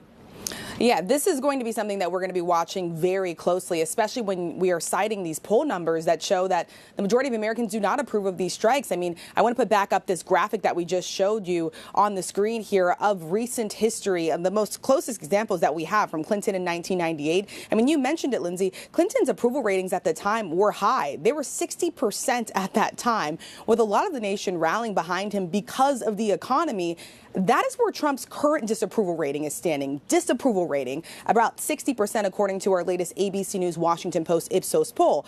George W. Bush, back in 2002, you had the nation rally behind not only the American flag, but also the president in office at the time after the September 11th attacks on our nation. And so now this is going to be something that could potentially really have a tremendous impact for President Trump, because in the latest example of George W. Bush, yes, that was an American tragedy, an attack here on our homeland where you had the nation rallying behind the president, the incumbent president at the time, and they were able to pick up just a handful of seats over in the House. But when it came to Clinton, again, the economy, and this is something that, again, was the cornerstone of President Trump's message on the campaign trail. It's a message that is emphasized by a lot of these Republican candidates out in the field, that the president is working to bring down the costs on everything from grocery prices then to gas. So if we start to see gas prices start to rise, that is something that could have a very pivotal impact and effect in a lot of these races, not to mention, again, coming back to this question of why, and especially as we are hearing more and more casualties.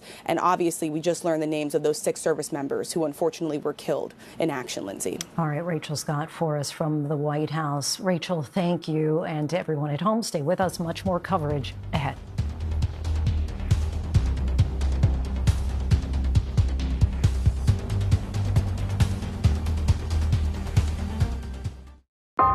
My name is Pamela Smart. I'm accused of being an accomplice to the murder of my husband, Greg. But I am not guilty. You're taking full responsibility. Right. For your husband's death. Yes. But it's different than saying, I plead guilty. It's my fault I'm here. But does that mean I have to be here forever? The Widow and the Wiretap, now streaming on Disney Plus and Hulu. When I was little watching American Idol, I was sure that I was going to find a way onto that stage. This audition is the first page of my story. I believe in myself. I could do this. I belong here. Holy crap, I'm auditioning for American Idol. Wow. Beautiful. That's what it's all about.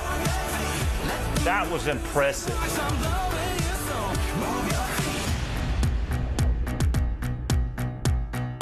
All you gotta do is go, what's up? What's that? Go practice. Do not ask me how much longer. How much longer, mamacita? Bambi? What do we do? No more sad sack. Full-on fun sack. That's what I'm talking about.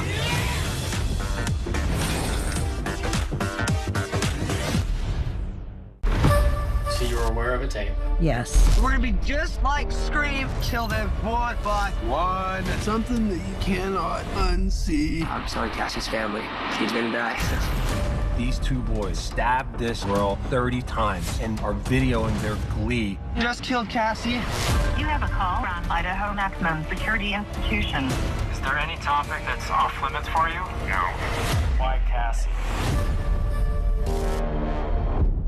When this view is over, there's a whole other view just getting started. Hello. Hello. From backstage secrets. No, that's not what I said. That's what you said. Oh my God. To the views you didn't get to hear. I was blown away. We're playing with fire here. Why are so many people listening to the Views Behind the Table podcast? I can't imagine you can keep all of that. Because nothing's off limits behind the table. Subscribe and listen now wherever you get your podcasts. I have a 16-year-old daughter. Can't get a hold of her. I am scared to death. We wanted to talk to Skylar's friends. The information we were getting was fragmented. Someone was hiding something. The truth is gruesomely horrific. How could you do this to someone who's your best friend? There's something bigger that's not been said, a deeper, darker secret.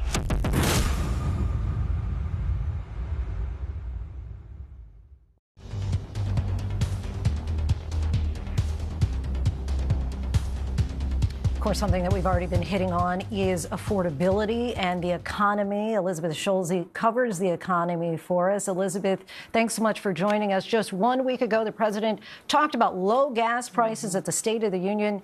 Now this war could be ushering in an entirely different reality. Yeah, Linsey, what a different economic picture it's been in just 1 week. And when you look at some of the images that we have seen coming out of the Middle East, you see refineries on fire. You see Iran threatening to literally light on fire any ships that are trying to cross that critical Strait of Hormuz, where, as you guys have been talking about, 20% of all of the world's oil passes on any given day. And what that has done, Linsey, has meant that oil right now, a lot of that oil that's trying to get through is at a virtual standstill. And that's why we've seen this really significant increase in gas prices and oil prices just in the last few days. We're talking about 11-cent increase overnight for the national average gas price per gallon. And that is a big difference when you're thinking about what this means for households. And it does play a big role in households' perceptions of affordability too, Linsey. All right, Elizabeth, thank you. And just a few seconds here.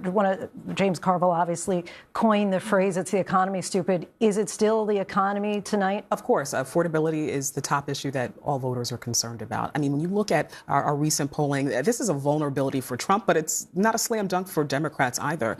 When you look at polling, we find that Americans don't trust Democrats any more than they trust Trump to handle things like the cost of living. All right, Avery, thank you. Much more ahead on the other side of this short break. Stay with us.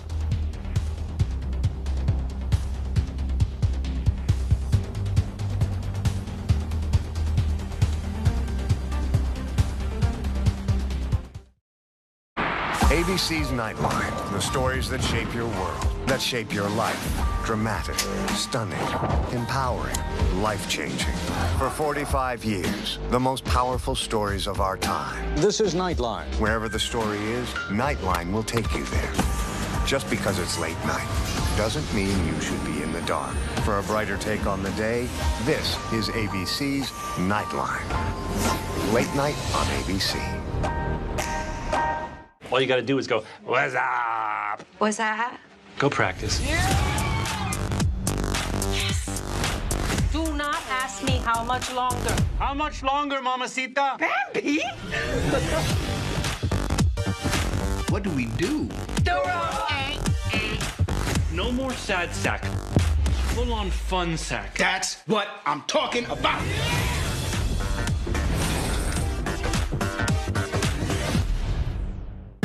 I was sent to prison for 110 years.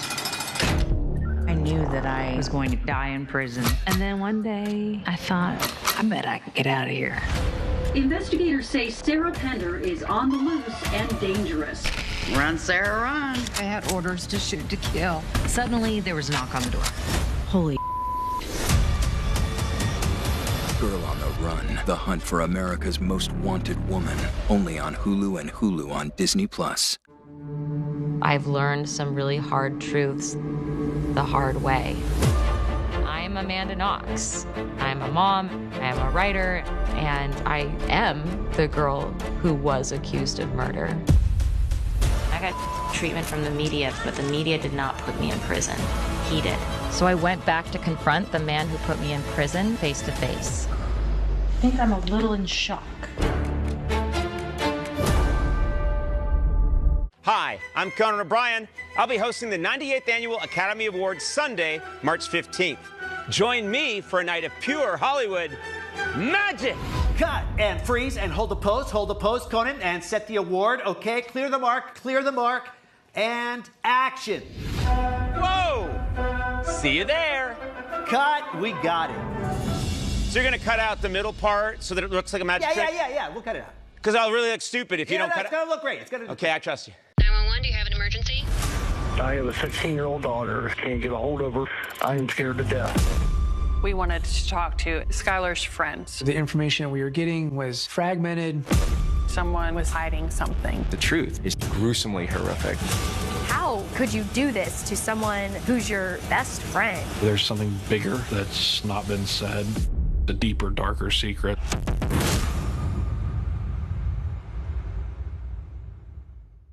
Is a special edition of ABC News Live Prime. Now reporting, Linsey Davis.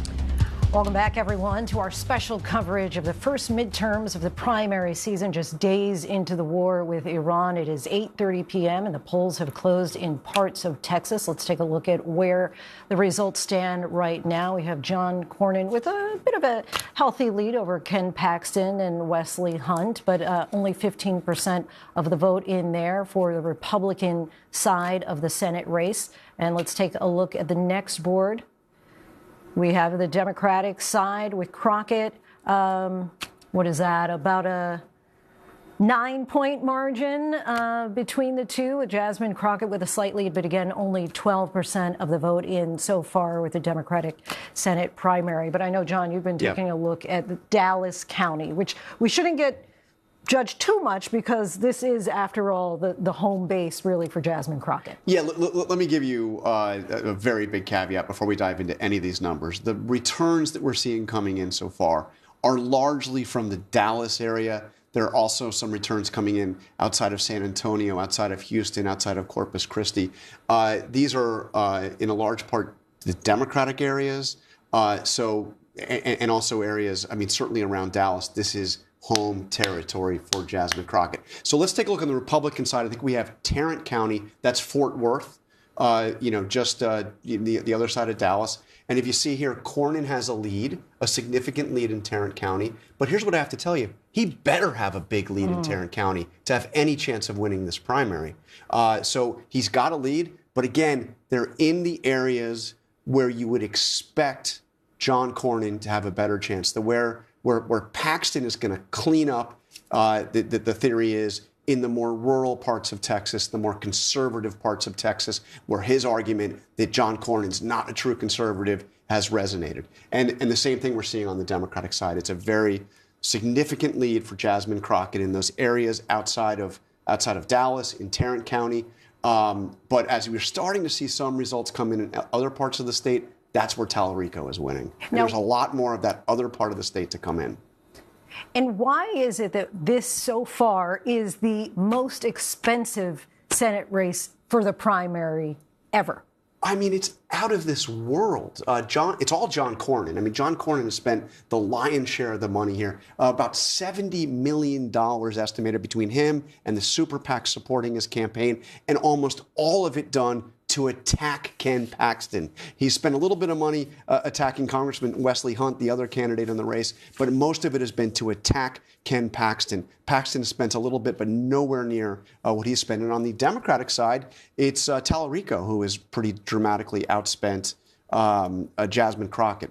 But why is it so much money? This is the game. I mean, this could be, or one of 2 or 3 marquee Senate races in the entire country for the midterms. And of course, Avery, Donald Trump not on the ticket, but in the state of Texas alone, $45 million worth of ads have targeted Donald Trump, whether you're with him or against him, depending on party. Right. Midterms are widely seen as a referendum on the party in power and the president. And so it's no surprise there that Trump has been mentioned on both sides of the aisle when it comes to some of those ads. Just to add on why these races are spending so much money in the state of Texas, it's because it's such a large state, right? There's multiple media markets, and it costs a lot of money to reach voters where they are. And just the national implications of this race, the notion of turning Texas blue, and endangering Republicans' efforts to maintain control of the Senate, that has created so much interest outside of the state of Texas. And so there's so much money pouring in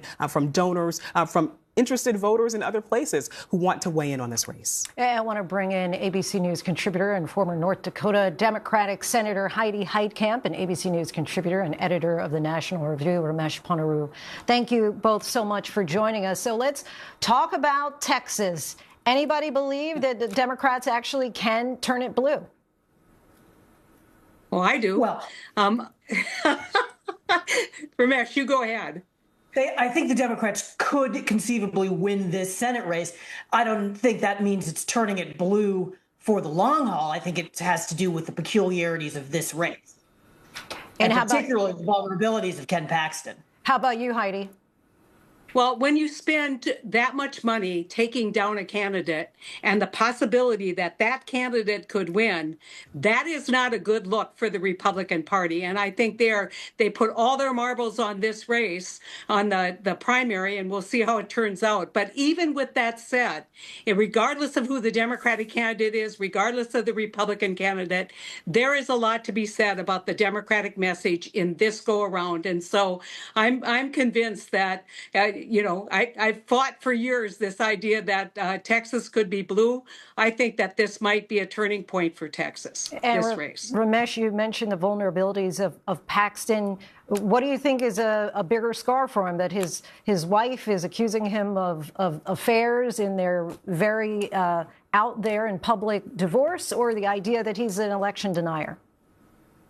Well, those are just two of the possibilities. There's also the allegations of corruption, the fact that his fellow Republicans impeached him. Look, John Cornyn and his allies have spent a lot of money against Ken Paxton, but there's also a lot of money. There's a lot of things to attack him over, a lot of things to spend that money on, and a lot of things that will alienate some people who ordinarily vote Republicans, but might not be willing to vote for Paxton this time around. Do you think that anybody gets over 50% tonight, Heidi, in Texas in the Senate race?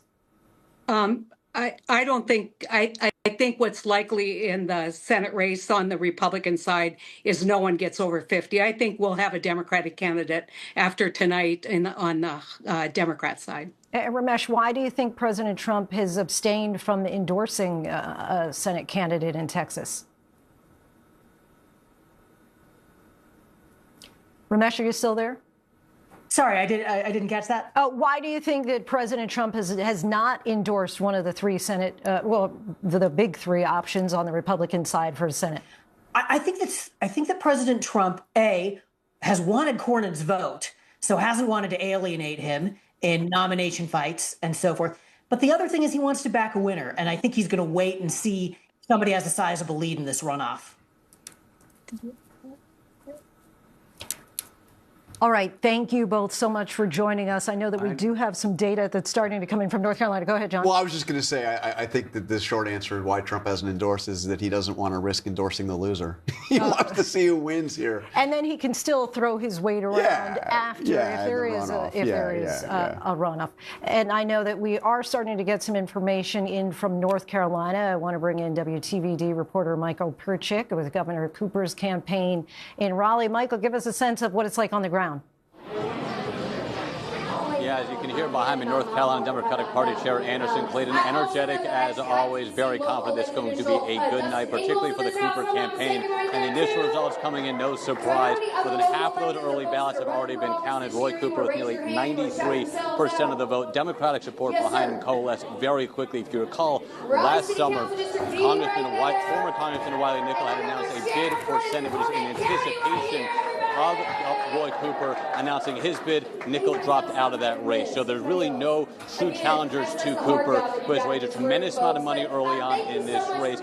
I did have a chance to chat with Clayton earlier today. The North Carolina Democratic Party feels that in years past, they have not done a good enough job in reaching out to rural voters that make up about a third of the state's population.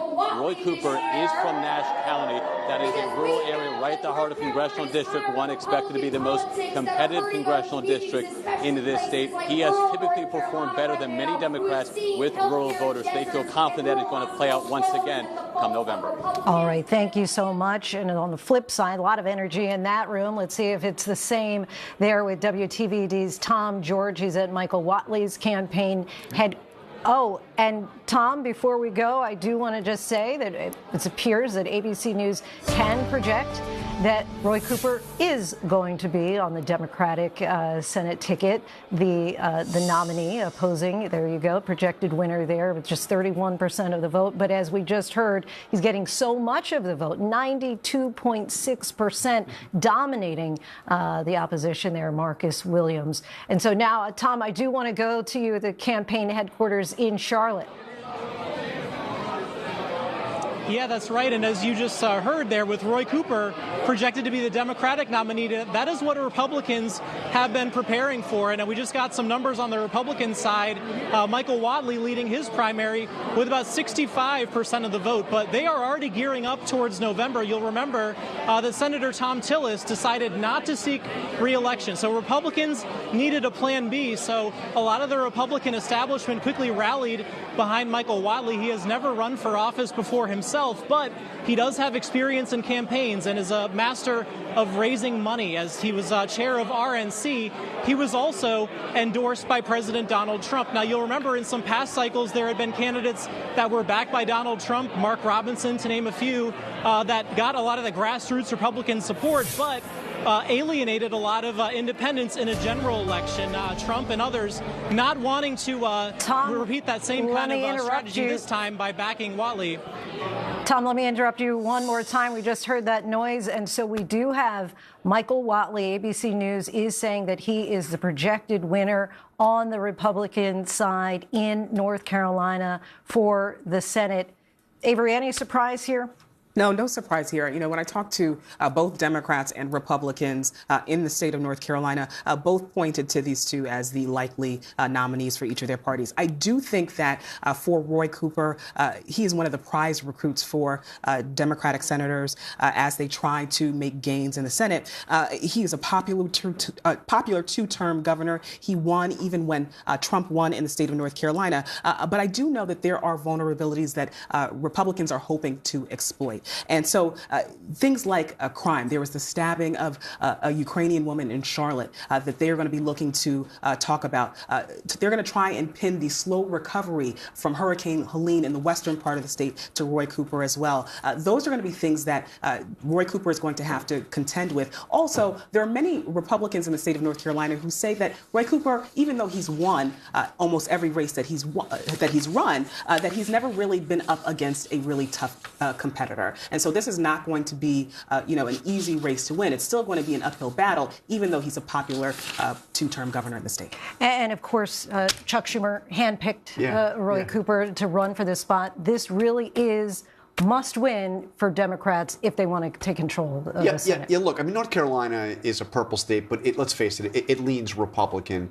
And they've got the candidate who has proven that he can win even in a year when Republicans are doing well in North Carolina. What I'm looking for here is not just the fact that we have the two candidates we thought it was going to be, Whatley versus Cooper. What I'm looking at is the overall voter turnout. And what we're seeing so far, and it's just about a third of the vote in, is we see a pretty significant lead for Democrats. More Democrats have voted in the primary today by a significant amount than Republicans. So far, we'll see again as the election day vote is counted. But it's another measure. We saw it in the early vote, a measure of excitement for Democrats going into the midterms. And we're expecting, this is projected to be at least the most expensive Senate race come midterms. Yeah, this is going to be big because, again, there aren't that many pickup chances for Democrats. Right. They're targeting North Carolina. They think they can knock off Susan Collins in Maine. It's eluded them every 6 years or so. And they think they can win in Texas, possibly Iowa. But the map starts to get much harder to find a state where Democrats can win. This is arguably their best chance for a win this year. Joining us now is former GOP Congressman John Katko, who served on the House Homeland Security Committee. John, we just heard Whatley and Cooper are making it on for the midterms. Your reaction? Well, I don't think there's any surprise there. I think the real bellwether tonight, and first of all, we got to remember, these are who's going to be their standard bearer for their parties come fall. And fall is a real referendum on Trump. But I think the biggest thing tonight is what happens in Texas, because the Texas Senate race really is a question of, did Trump mess up by rewarding somebody who is a loyal follower like Paxton, as opposed to someone like Cornyn, who is much more likely to win a general election. And he didn't weigh in that race because he didn't want to upset the MAGA wing of the Texas party. But if he's wrong here and Cornyn goes down to defeat, that could make a difference in the Senate. And then you got to wonder whether or not his strategy of strictly rewarding individuals who are loyal to him no matter what, versus being more pragmatic and saying who can win and keep us in the majority. And that's why the Senate majority spent so much money for Cornyn because they know that he is the one who is much more likely to help them keep the majority than Paxton. If Paxton gets elected in this primary, there's a real problem about him being able to hold his seat come fall. And you hear the sound right there. That means we do have another projection, this time for the state of Arkansas. ABC News can project that Sarah Huckabee Sanders, who's the incumbent, is the projected winner on the Republican side for governor. And we'll have those numbers as soon as those are available to you. John Katko, want to bring you back in here now just to talk for a moment about the war in Iran and your thoughts on, it's early, obviously, just 4 days into the war, but the implications of this war that from initial polls, most Americans don't want. Right. I think the short-term pain, is it going to be long-term gain? And that is a question. We all knew that once we engage with Iran, oil prices are going to go crazy and it's going to hurt the economy. But in the long run, is it going to be better? I mean, we put up with Iran for 40 some odd years, and they've been killing Americans. They've been doing harm to us all over the world. And so at some point, you got to do something, especially if Iran gets a nuclear weapon, they would absolutely use it. Unlike most countries who just use it as a deterrent, they would use it as an offensive weapon. So going in there at some point is not necessarily a bad idea. The question is, what's the end game? Do you have an end game? Do you know how this is going to end? Do you know how it's going to stop? And do you have a strategy to make sure it stops? And that, I can tell you right now, the jury absolutely is still out on. All right, John Katko for us. Thanks so much. I want to bring in Colonel Steve Ganyard in Washington, D.C. And Steve, I want to ask you about the Iranian drones. Are you surprised by Iran's plan of attack?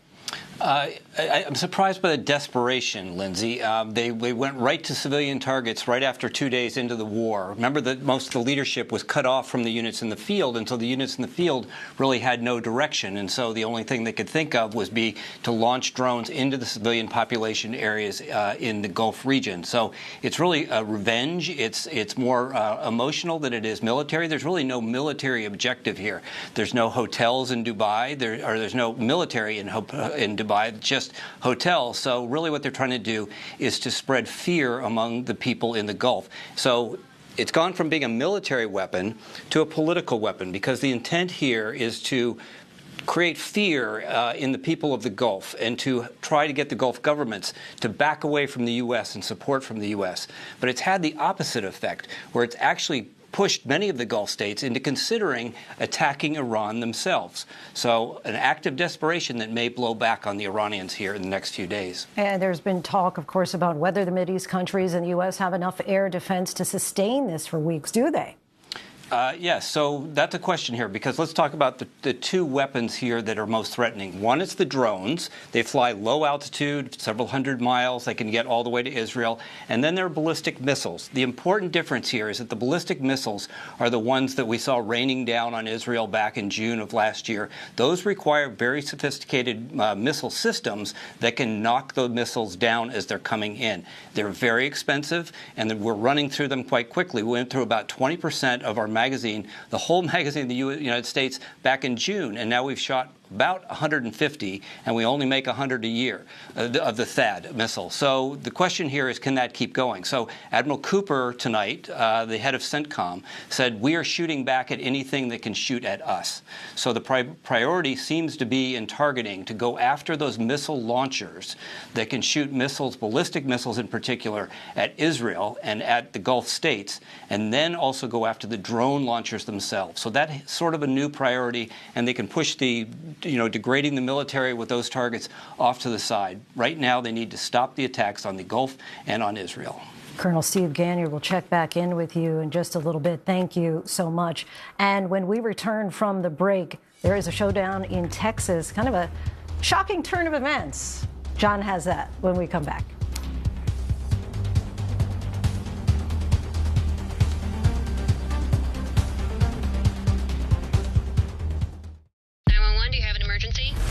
I have a 16-year-old daughter. Can't get a hold of her. I am scared to death. We wanted to talk to Skylar's friends. The information we were getting was fragmented. Someone was hiding something. The truth is gruesomely horrific. How could you do this to someone who's your best friend? There's something bigger that's not been said, the deeper, darker secret.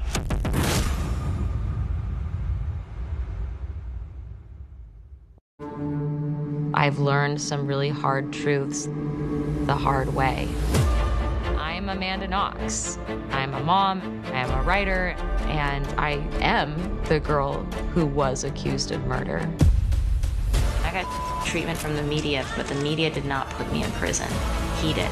So I went back to confront the man who put me in prison face to face. I think I'm a little in shock.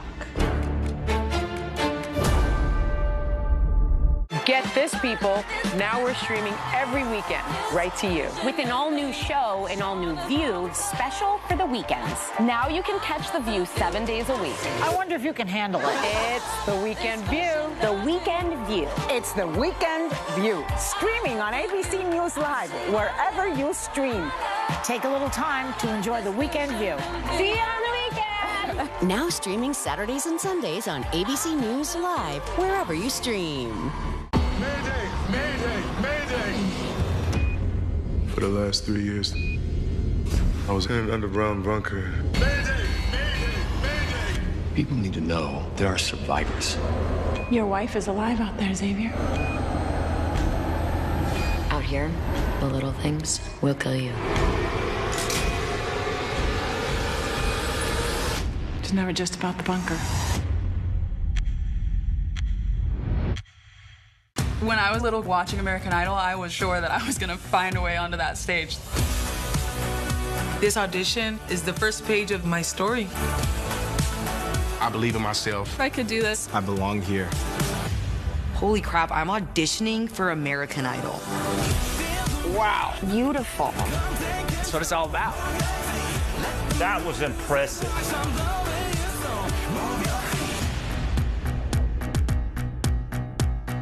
America's #1 news, ABC News, now streaming 24/7 on Disney+. Everyone that was there before you never really goes away. And what a beautiful thing. In the blink of an eye, rated PG-13. This is what you need to know. We'll take you straight to where news is happening. And give you what you need to know all in under 10 minutes. New episodes streaming every day. Only on Disney+.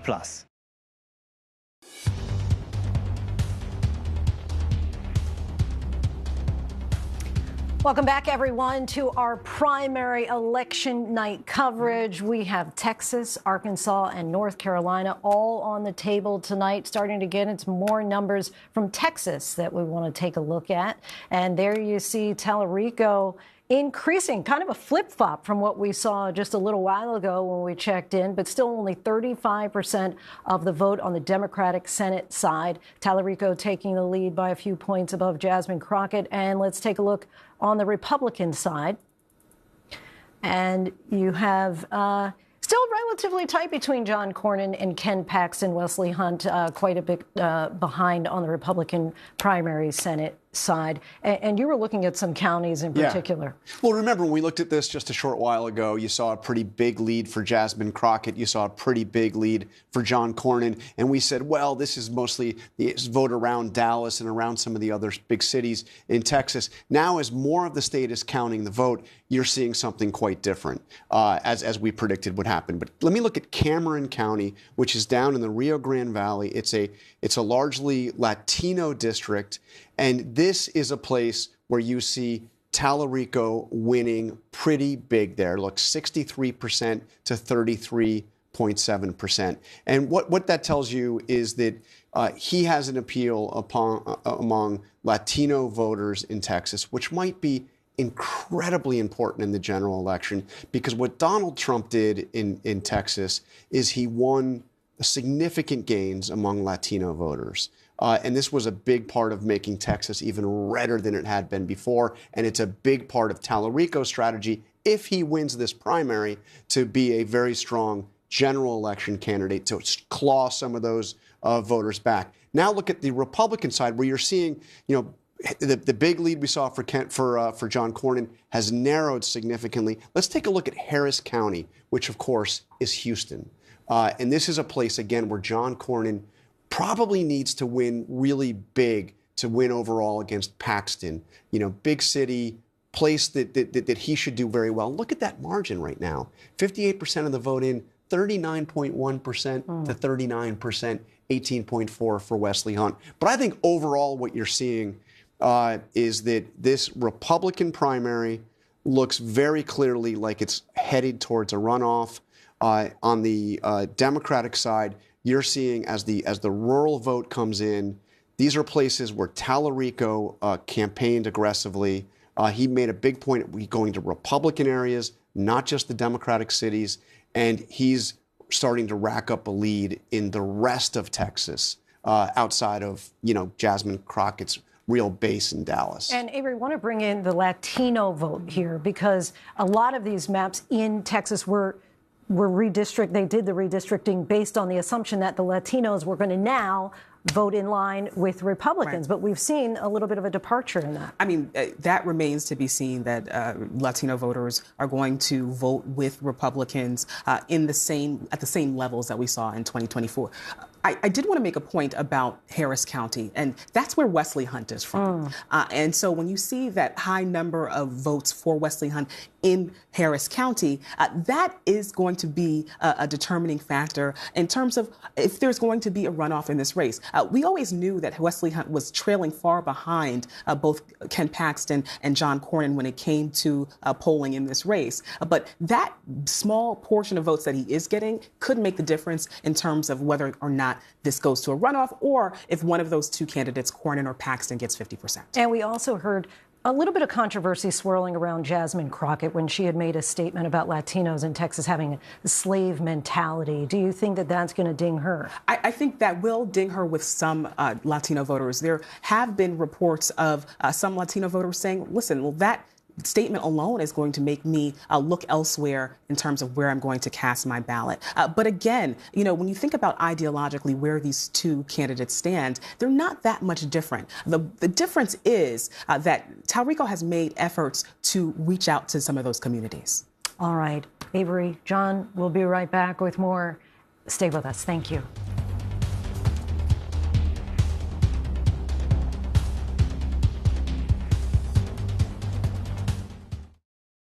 Whenever, wherever news breaks, it's so important to always remember that lives are changed. Here in London, in Buffalo, Uvalde, Texas, Edinburgh, Scotland, from Poland once again tonight. Thank you so much for streaming with us. Ukrainian refugees here in Warsaw. Do you think you'll ever be able to go back home? We're heading to a small community outside of Mexico City. Splintered houses and splintered lives. The magnitude of the devastation. You're streaming ABC News Live. Reporting from Rolling Fork, Mississippi. Santa Fe, New Mexico. Raleigh, North Carolina. The U.S. Capitol. Mayfield, Kentucky. Minneapolis. Mexico. Tongass National Forest, Alaska. Getting you behind the stories as they happen. Giving you a front row seat to our world as it plays out in real time, live. ABC News Live Prime. We'll take you there. Stream ABC News Live weeknights, America's most honored streaming news program. Only on ABC News Live. Streaming free right now wherever you stream your news. Everyone that was there before you never really go away. And what a beautiful thing. In the blink of an eye, rated PG-13. You're watching America's #1 streaming news, ABC News Live. All you gotta do is go, what's up? What's that? Go practice. Do not ask me how much longer. How much longer, mamacita? Bambi? What do we do? No more sad sack. Full-on fun sack. That's what I'm talking about.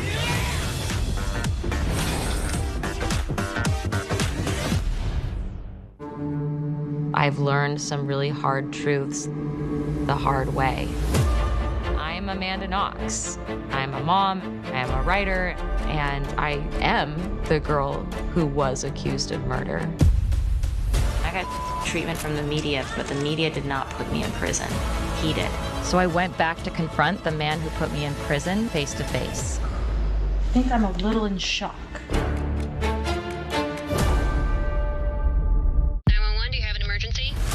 I have a 16-year-old daughter. Can't get a hold of her. I am scared to death. We wanted to talk to Skylar's friends. The information we were getting was fragmented. Someone was hiding something. The truth is gruesomely horrific. How could you do this to someone who's your best friend? There's something bigger that's not been said, the deeper, darker secret.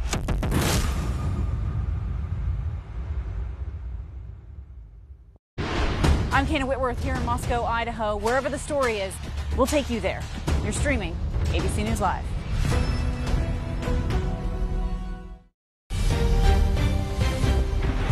Tonight, at a time when America is now at war with Iran, Congress is divided over President Trump's military operation. American voters cast their first ballots ahead of the high-stakes midterms. We have a lot going on. Their concerns here at home: the economy, affordability, healthcare. There are people out here that are hurting. Democrats are trying to take back the House and Senate, while Republicans are looking to build on their slim majority. And as more states redraw their congressional maps, each race could help shift the balance of power on Capitol Hill and also determine the future of President Trump's agenda. It begins with North Carolina, Arkansas, and Texas, where we are following several critical races.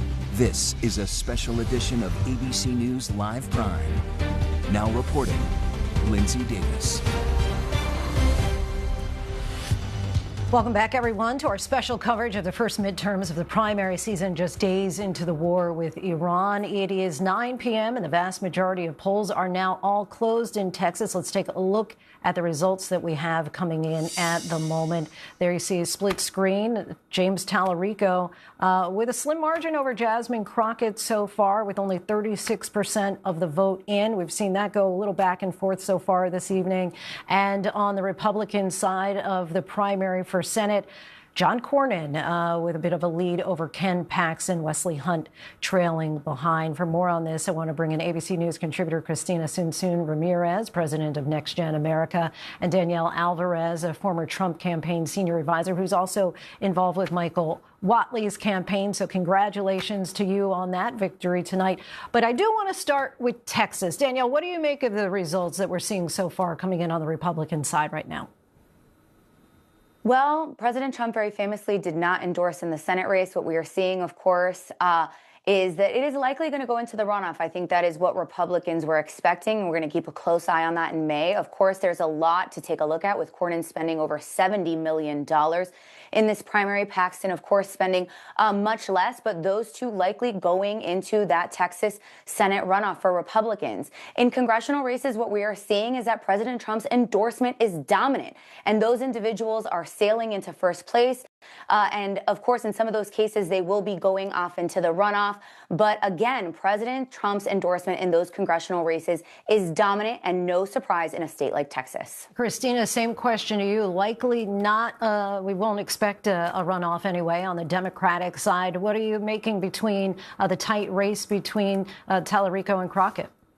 Yeah, first I wanted to just say I'm with Ascend Strategy Labs, which is helps campaigns and candidates as well. And one of the things that is so important about Texas is that the Senate race, we are seeing a surge in Democratic primary voters, 300,000 more voters than Republicans turned out. This has not happened in recent memory in Texas. So this has Republicans really, really concerned. And the thing is that Democrats have often been afraid of competitive primary races. But what you're seeing happen in Texas is they're driving up turnout. Now, there's been a theory that you either have to swing moderate Republicans or just turn out the base in Texas. But I think what you see happening with Tallarico and Jasmine, who have a different strategy with that, is that actually it requires both.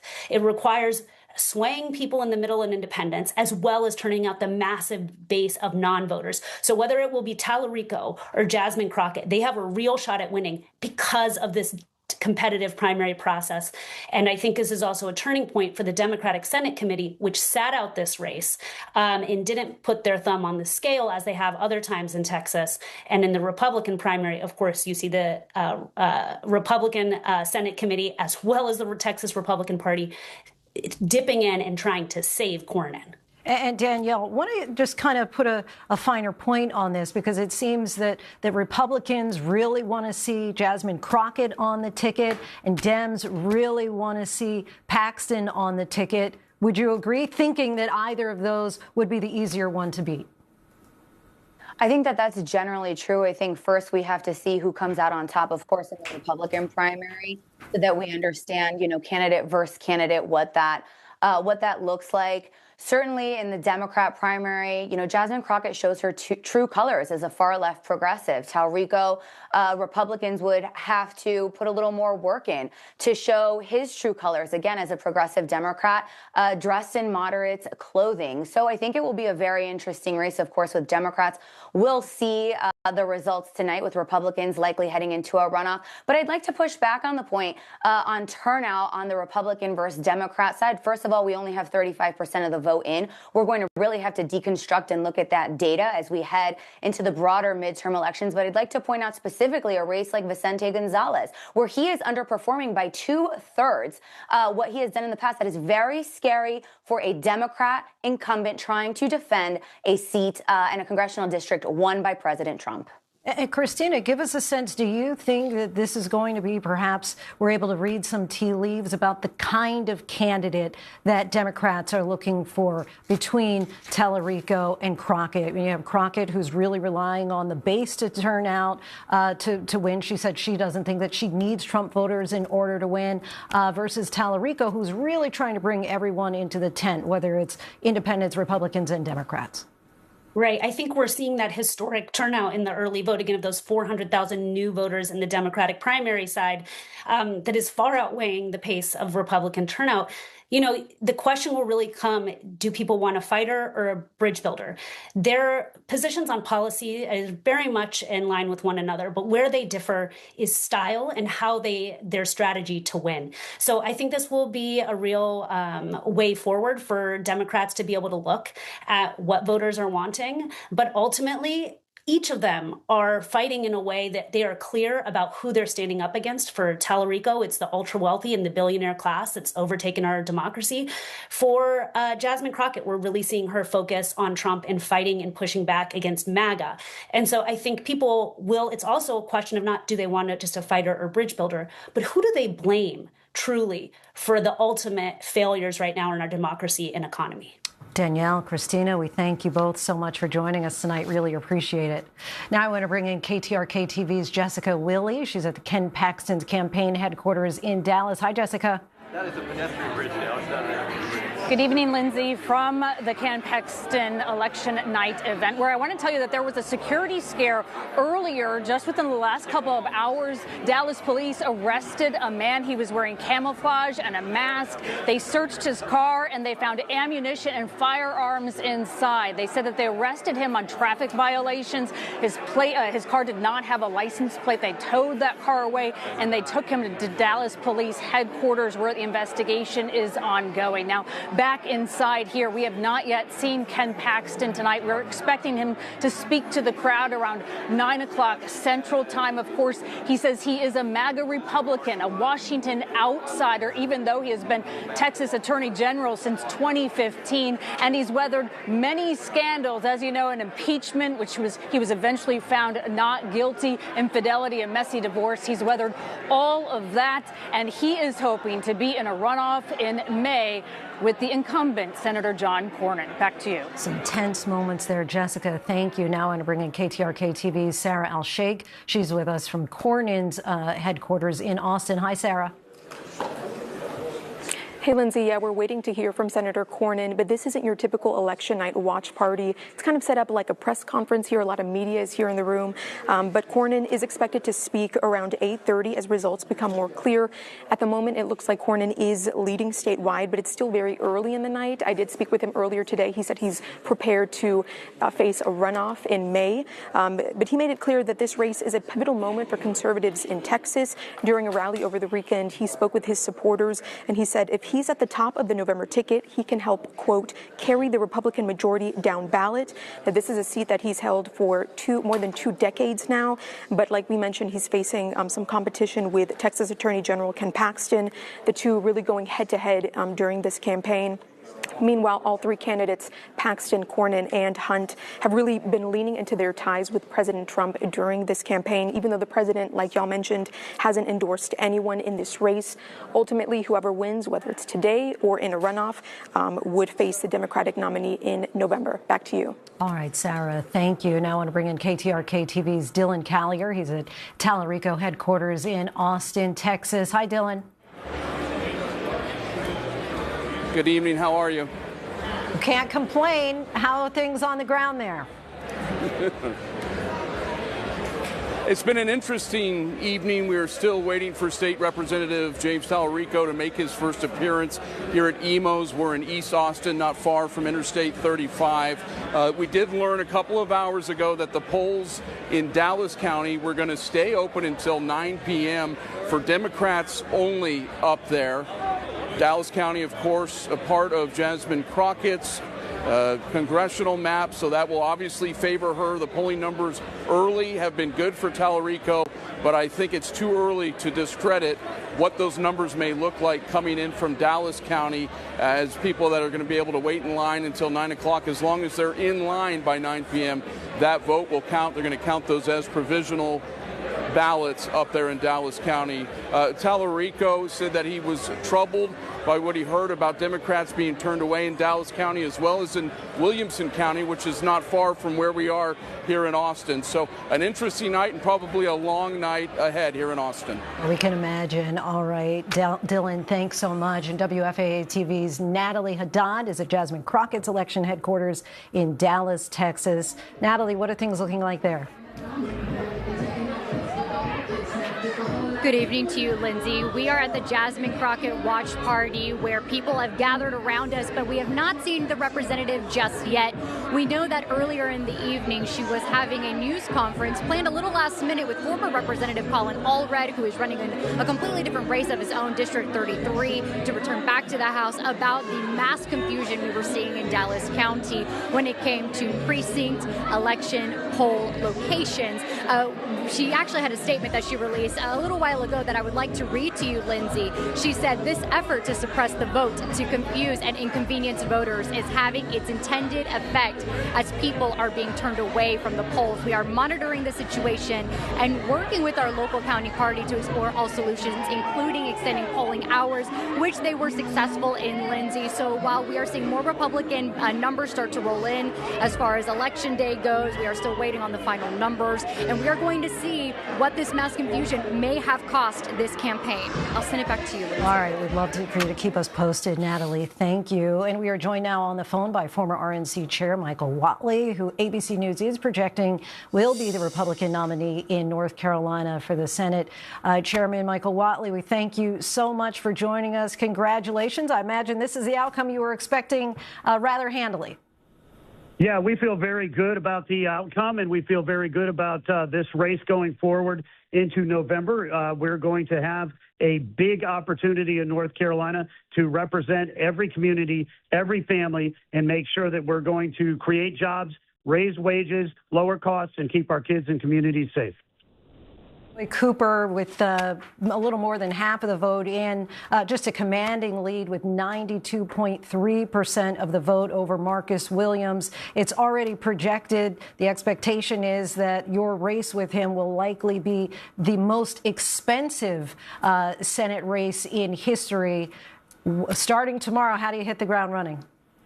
Well, we're going to hit the ground running in all 100 counties. We're going to talk to every family in every community, and we're going to talk about the big difference that we have between me and Roy Cooper and the fact that I'm going to be fighting for North Carolina values, and he's going to be fighting for New York, San Francisco, and Chicago values. What do you think are the big differences between the two of you? Well, the biggest differences are going to be on our efforts to keep our kids and communities safe. Roy Cooper was the most soft-on-crime governor in the history of the state.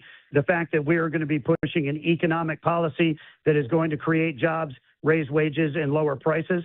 And we feel very strong that the North Carolina voters voted for this common sense America First agenda with President Trump in 2016, 2020, and 24. And we're going to be able to carry forward because we're going to be fighting for common sense values in a North Carolina First agenda. Taking a step back here, what impact, if any, do you think that this war in Iran might have? You know what? Our first thoughts and prayers go out to the soldiers and their families, particularly those who have been killed. We are a military state here in North Carolina. We've got tens of thousands of soldiers who are based here in all four branches. And right now, President Trump is making sure that we are not going to have a nuclear Iran, and the state of North Carolina strongly supports that. All right, Chair. John Carl has a question. Hey, Chairman Whatley. First of all, congratulations on the win. It's going to be a heck of a race. It's going to be probably the one that most of us are going to be watching most closely going forward. So we look forward to talking to you ahead. I want to pick up on the question about Iran. Are you hearing some concerns about how long this could go on? I understand your support for what President Trump has done here, but what are you hearing from North Carolinians about how quickly they want this thing to be over? Well, people strongly support the president's mission, which is to make sure that we are not going to have an Iran with nuclear weapons, that Iran is not going to have ballistic missile capabilities to be able to reach the Middle East, to be able to reach Europe or even the United States with their weapons, and they're not going to be able to export terror anymore. I think the people of North Carolina strongly support this mission, and they'll support it as long as it takes the president to ensure that our interests and our allies around the world are going to be safe. Just one more quick one. You've helped a lot of Republicans win in campaigns. You've always been the guy that is supporting the candidates. Now you're the candidate yourself. How's it different? Well, I'll tell you this. I feel extremely excited to be able to go out and meet with voters all across North Carolina. The reaction that we've had as we've gone from one corner of the state to the other has been overwhelmingly positive.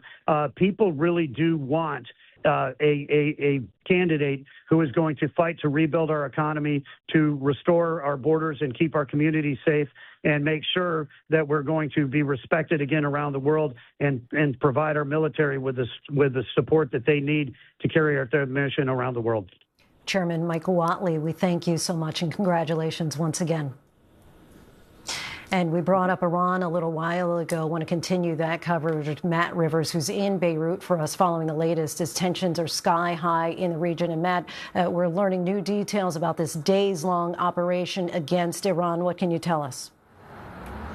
Yeah, we're getting a lot more technical information from the top commander in this region, the commander of CENTCOM, Admiral Brad Cooper, who posted a video earlier tonight where he gives some really stark information. I just want to, forgive me, Lindsay, I'm just going to refer to my notes here, where he says that Iran has launched 500 ballistic missiles and 2,000 drones since this started, that the United States has destroyed 17 Iranian ships, including an Iranian submarine, more than 50,000 U.S. troops involved in this, 200 fighters, 2 aircraft carriers, bombers from the United States, all participating in this operation. And one thing that really stood out, all of us will remember when the Iraq War started in 2003, the shock and awe campaign that was designed to really cow the Iraqi military into submission. It was those big explosions. It was really famous back then. This operation, according to the CENTCOM commander, 2 times larger than the shock and awe campaign in the beginning of the Iraq War. So if you had any doubts about the size and scale of this operation, put them to bed, because that's the CENTCOM commander describing how big all of this is. And here in Lebanon, we're also seeing this really expand into a second front kind of war. Not only do we continue to see Iranian missiles fly all over the region, but here in Beirut, the Israelis continue all day yesterday and into today, target Hezbollah, Iranian proxy targets across this country. In Beirut, we saw it for ourselves. Also down in southern Lebanon, dozens of Hezbollah targets hit as well down in the south. So we do expect this 2-front war to be continuing as these missiles keep flying, Lindsay. All right, Matt Rivers for us. Thanks so much. And we do have an ABC News projection in the state of Arkansas. If we can take a look on the Republican side for the Senate, Tom Cotton there projected to win with only 18% of the vote in right now. Of course, he is the incumbent, winning significantly with 81.9% of the vote there. And I wanted to bring in Colonel Steve Ganyard once again. And Steve, we were talking with Matt just a little while ago about Iran. When you think about that in the early days, President Trump was saying, oh, this might take days. Then he said maybe 4 weeks. Do you think that this could go well beyond that? Sure, hope not, Lindsey. You can always start a war at a particular second, on a particular minute, a particular day, but you really have a hard time ending a war when you think it's going to end. And so the president said 4 to 5 weeks. There's some interesting estimates that I think are pretty close, that maybe 2 weeks. We're about getting to the point where the number of targets that the U.S. and Israel can hit is going to continue to diminish.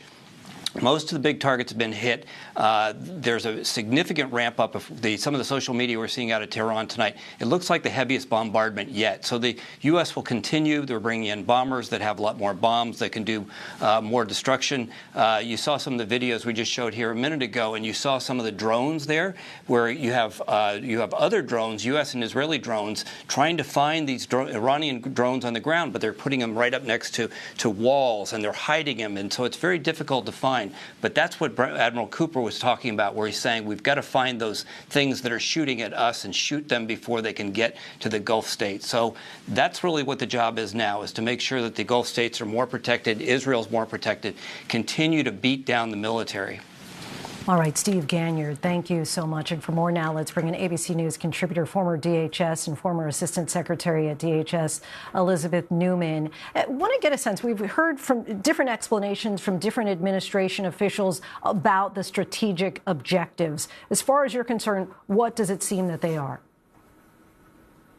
Confused.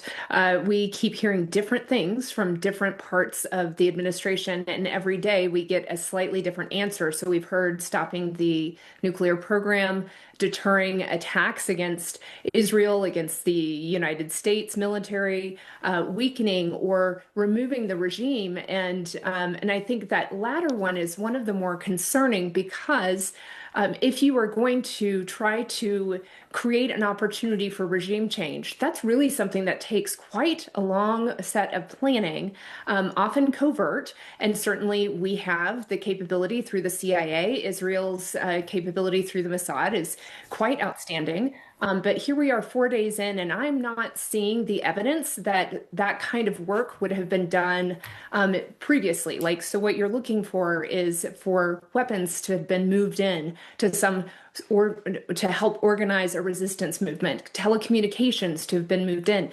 Maybe they're trying to do that now. There is some reporting that they are trying to organize the Kurds in Iraq to help, but that feels really late.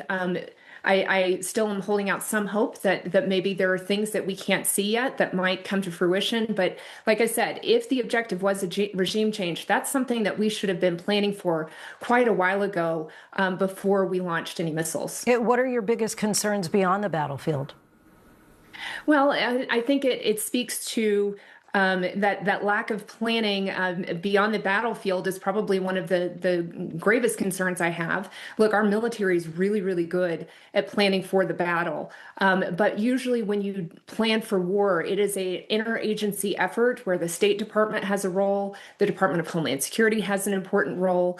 And I'm not seeing evidence that that kind of proper planning was done. For example, we are watching Americans scramble trying to get out. It's almost as if we didn't anticipate that Iran would retaliate to the Gulf region, and we didn't plan for an evacuation. We heard John talk about calling the State Department evacuation line and basically being told, hey, we can't help you get out, just hunker down. In a different time and place, when we have done these types of things before, there would be an interagency team that's planning for what resources does the State Department need to help Americans that might be stuck overseas and not able to get a commercial flight out. At home, we know that Iran has pretty significant capabilities for cyber attacks, as well as some proxy capabilities through Hezbollah to perhaps launch kinetic attacks here in the United States. I would have liked to have seen some stronger preparation with our state and local law enforcement partners. Instead, what we have is a Department of Homeland Security that's not currently funded, and state and local law enforcement has a whole host of grants that they were supposed to receive in October that have been held up. The department has not pushed that money out. So you have a lot of underfunded state and local Homeland Security capability right now being asked to do a whole lot more and not having the funds to do it. So we're not in a good posture to be handling the level of threat that we are facing right now. Elizabeth Newman, thank you so much. And now I want to bring in General Wesley Clark. I want to bring that question to you. Do you feel that we are not adequately ready to deal with the response that we're seeing? Well, I think that this is an air campaign that is just impossible to know really where it's going to go. I think the administration's being asked some very important questions, but I think it's not possible for them to really give you all the answers because they don't know. The enemy's in a fight for its survival.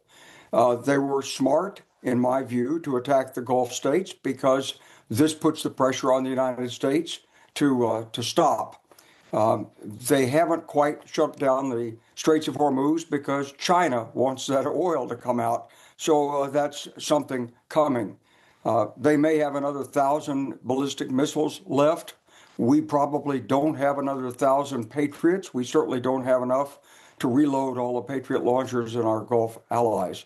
So this is really about whether our air power, whether we can generate the targets necessary to have a strategic impact, stop those missiles and drones coming in against our Gulf allies, get the straits open and keep them open, and then pressure change in that government. Have we prepared for all that?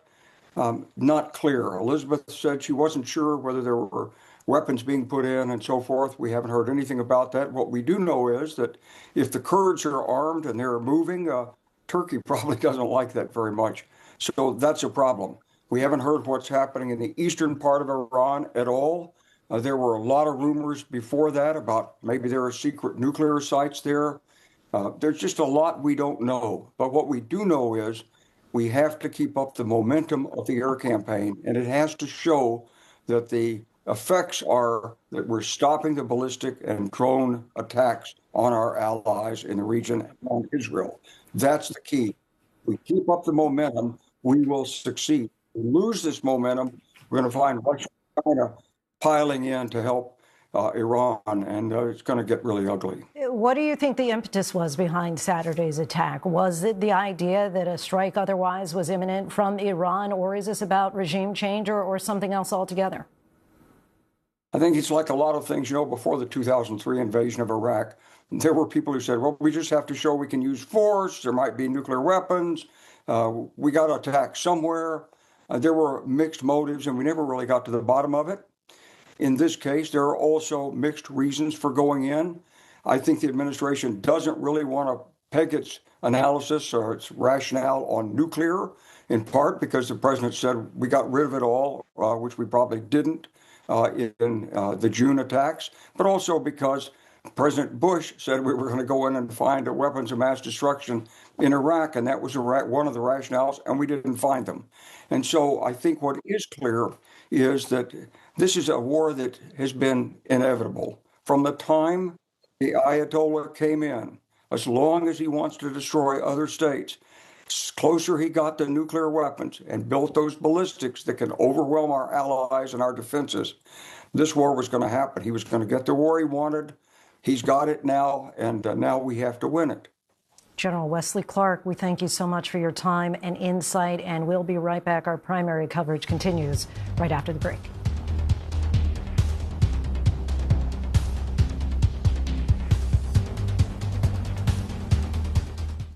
My name is Pamela Smart. I'm accused of being an accomplice to the murder of my husband, Greg. But I am not guilty. You're taking full responsibility. Right. For your husband's death. Yes. But it's different than saying, I plead guilty. It's my fault I'm here. But does that mean I have to be here forever? The Widow and the Wiretap, now streaming on Disney Plus and Hulu. When I was little watching American Idol, I was sure that I was going to find a way onto that stage. This audition is the first page of my story. I believe in myself. If I could do this, I belong here. Holy crap, I'm auditioning for American Idol. Wow. Beautiful. That's what it's all about. That was impressive.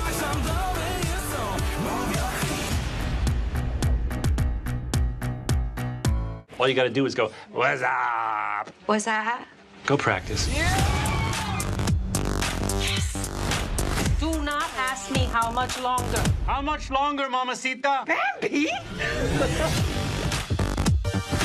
What do we do? No more sad sack. Full-on fun sack. That's what I'm talking about.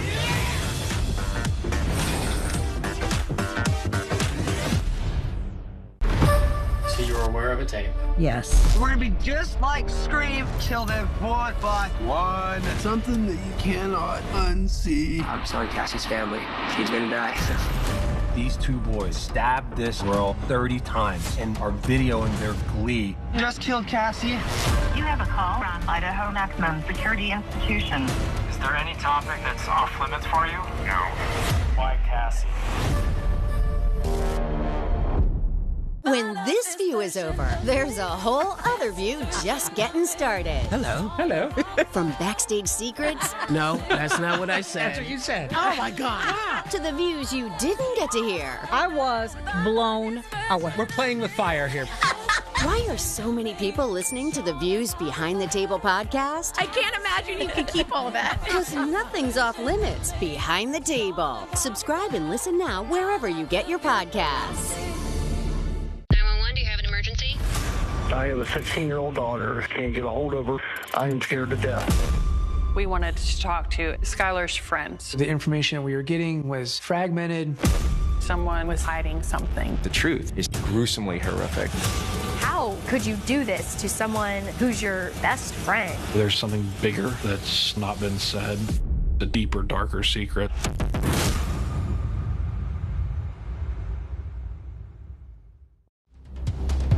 This is a special edition of ABC News Live Prime. Now reporting, Linsey Davis. Welcome back, everyone, to our primary coverage. Lots of activity going on. We already know the ticket for the Senate in North Carolina. It will be former Republican National Convention Chairman Michael Whatley versus former Governor of North Carolina, Roy Cooper. And we just heard from Michael Whatley on the phone just a little while ago, but do want to play this clip that we just heard from Roy Cooper.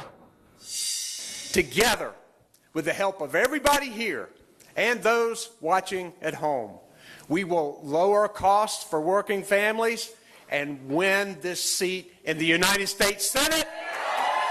God bless our great state and our great country. Thank you very much.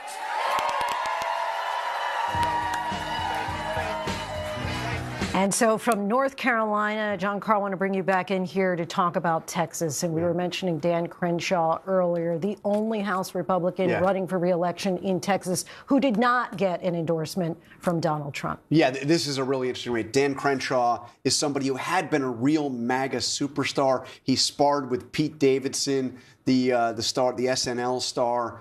He's a Navy SEAL, retired Navy SEAL, very conservative record. But he became somebody that MAGA turned on. Trump did not endorse Steve Toth, who's a conservative radio host, and is running against Crenshaw as a Republican in name only, saying he's not truly conservative. But here are the two issues that got Dan Crenshaw in such trouble with Trump's movement. First, in 2020, he voted to certify the presidential election. He didn't follow Trump down the rabbit hole of saying that the election was stolen. When it came time to vote on January 6th, he voted to certify the election. And then the other thing he did was, remember the bipartisan border security deal in 2024 that Joe Biden and a group of very conservative Republicans had negotiated in the Senate? Well, Dan Crenshaw voted in favor of it. Trump adamantly opposed it. So they turned on him hard, and with nearly 60% voting right now, it looks like Toth has a lead of about 18 points. So Dan Crenshaw may be headed for retirement. And so there could be a number of ways that we could look at this. Perhaps too soon to know that without Donald Trump's endorsement, you still can't win. Still unclear if his endorsement is a magic bullet. I think that is the point in a primary. I think when you get to a general election, the conversation is much different. Definitely within conservative circles, in Republican circles, the endorsement of Donald Trump is incredibly powerful. We've seen that tonight for the candidates that we've projected in their Republican races.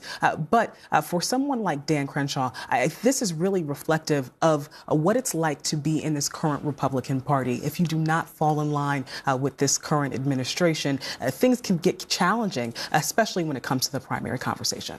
All right, and Elizabeth Schulze, once again, she covers the economy for us. Elizabeth, set the stage. Economy is the #1 issue for many voters. What's the state of the economy right now? You know, big picture, Lindsay, we're in a moment where we have seen prices stubbornly high. There had been a couple of bright spots. Gas prices we've been talking about had one where prices were going down. Those are now ticking up just in the last couple of days. This is an economy that has been resilient. When you look at the economic growth numbers, they have been stronger than many economists had predicted. When you think about what this all means for households, you have Republicans running on this message that they will try to bring prices down. That was a message that President Trump successfully ran on. And yet at the same time, we have seen mostly prices go up, especially for a lot of those day-to-day costs. Beyond gas prices, we look at higher costs for housing, for childcare, for utility bills. These are liabilities for a lot of Republicans running. It's something the president has acknowledged, that prices coming down is a lot harder. It's an easy message to run on. Actually bringing those prices down is another story, Lindsay. All right, Elizabeth Schulze, thank you. Now I want to bring in our senior White House correspondent, Selena Wang, joins us now. Selena, what are you watching for in particular tonight between Arkansas, North Carolina, and Texas? Well, just bouncing off of your previous conversation with Elizabeth, I mean, one of the really bright spots for this administration was the falling price of gas. Every time we would press the administration about inflation ticking in some key household categories, the president and his officials would always say, but look, gas prices are going down. But now that is not the case with this military action in Iran. In a striking statement in the Oval Office today, the president admitted that prices will go up a little bit for a little while, he said, but he shrugged it off, saying that after this is over, that those prices are going to drop. So this is a serious liability for this administration because, of course, the president had campaigned on lowering prices on day one. And we know that the president's closest advisors had been urging the president to really focus on affordability, cost of living issues, and issues at home leading into these midterms. That so far has not panned out in these recent months. It's hard to believe, Lindsay, it was just a couple of months ago when this administration launched the military action to capture former president of Venezuela, Nicolas Maduro. Now we are here in this growing conflict in the Middle East. Again, a president who had campaigned on lowering prices, promising not to involve the U.S. in wars and to bring American troops back home. Well, now look at the situation. We are in this widening conflict in the Middle East, the president taking this unilateral action against Iran, and American troops dead, and the president warning that there could be more U.S. casualties. All right, Selena Wang for us. Thank you. Jay O'Brien covers the Hill for us. Jay, how are lawmakers responding to questions about the Iran war? Yeah, what we've seen, Lindsay, right now is Republicans in large part being lockstep behind President Trump. But it does change the political calculus just months out from the midterms, because the stated top issue of the midterms, and it still likely is going to be, was affordability. We had been talking to both Democrats and Republicans who were gearing up their campaigns to try to run on this issue of affordability. And Democrats certainly are still going to use this as an animating issue, but it means Republicans have another flank to defend on in these midterms when, at least when it came to the House, the odds in some of the polling that we've seen appeared stacked against them. We've seen polling that indicates that Americans don't believe that Democrats could govern on key issues any better than Republicans. The last ABC News poll had about 30, and then 30% saying they didn't trust either party. But still, there were Democratic headwinds on critical issues, again, like affordability, that seemed to give Democrats the sense that they had the wind at their back. And what we've heard from Republicans already on Capitol Hill is defending the president in the near term here. But I can tell you privately, they tell me, as I'm sure they've told you, John, and Avery as well, that there is a concern, to the point that John asked earlier on in the broadcast of Michael Whatley, how long this could go on for as the casualty count potentially stacks up, and this goes on weeks, if not months. Does this become an even less popular issue for Republicans? In the near term, Republicans are saying the president had these goals to take out Iran's nuclear capability, to completely do away with their ballistic missile capability, and to, in a way, remake the fabric of Iran, although the administration has said that regime change is not a goal of theirs. hairs. And they say the president is moving faster than his initial plans to accomplish those goals. That's the line from the briefings they've gotten from the administration. But if this drags out and if it becomes an unpopular issue for Republicans who just a couple years ago clung to this idea, the president's campaign messaging of no new wars, this could really become an issue for them and, frankly, a weight around their ankles going into November. Jay O'Brien for us, thank you. I want to bring back in ABC News contributor and former North Dakota Democratic Senator Heidi Heitkamp and former GOP Congressman John Katko. Heidi, I want to bring that to you. How much of a weight is this potentially, this war? People who were saying they believed that President Trump was all about America first, no new wars and ending wars. Well, you know, I went to the Iowa caucuses when Nikki Haley was challenging the president, and I heard over and over veterans getting up saying he won't take us to war. He won't take us to war. And it was a primary argument in those caucuses. And it's been a primary MAGA argument. And so when you turn against your base in one of their major issues, that's going to have vulnerability. And then you add to it. And one thing that we haven't talked about is that, yes, gasoline prices when you fill up your car, but those prices go to groceries who have to be delivered to stores. And so the longer this war goes on and the higher gas prices go, the more at risk I think the Republican majorities in both House and Senate are. John Katko, your thoughts on that? Yeah, I think Heidi's 100% right. If the election was tomorrow, it would be a bad scene for Republicans. But the good thing is that they've got a long time between now and November.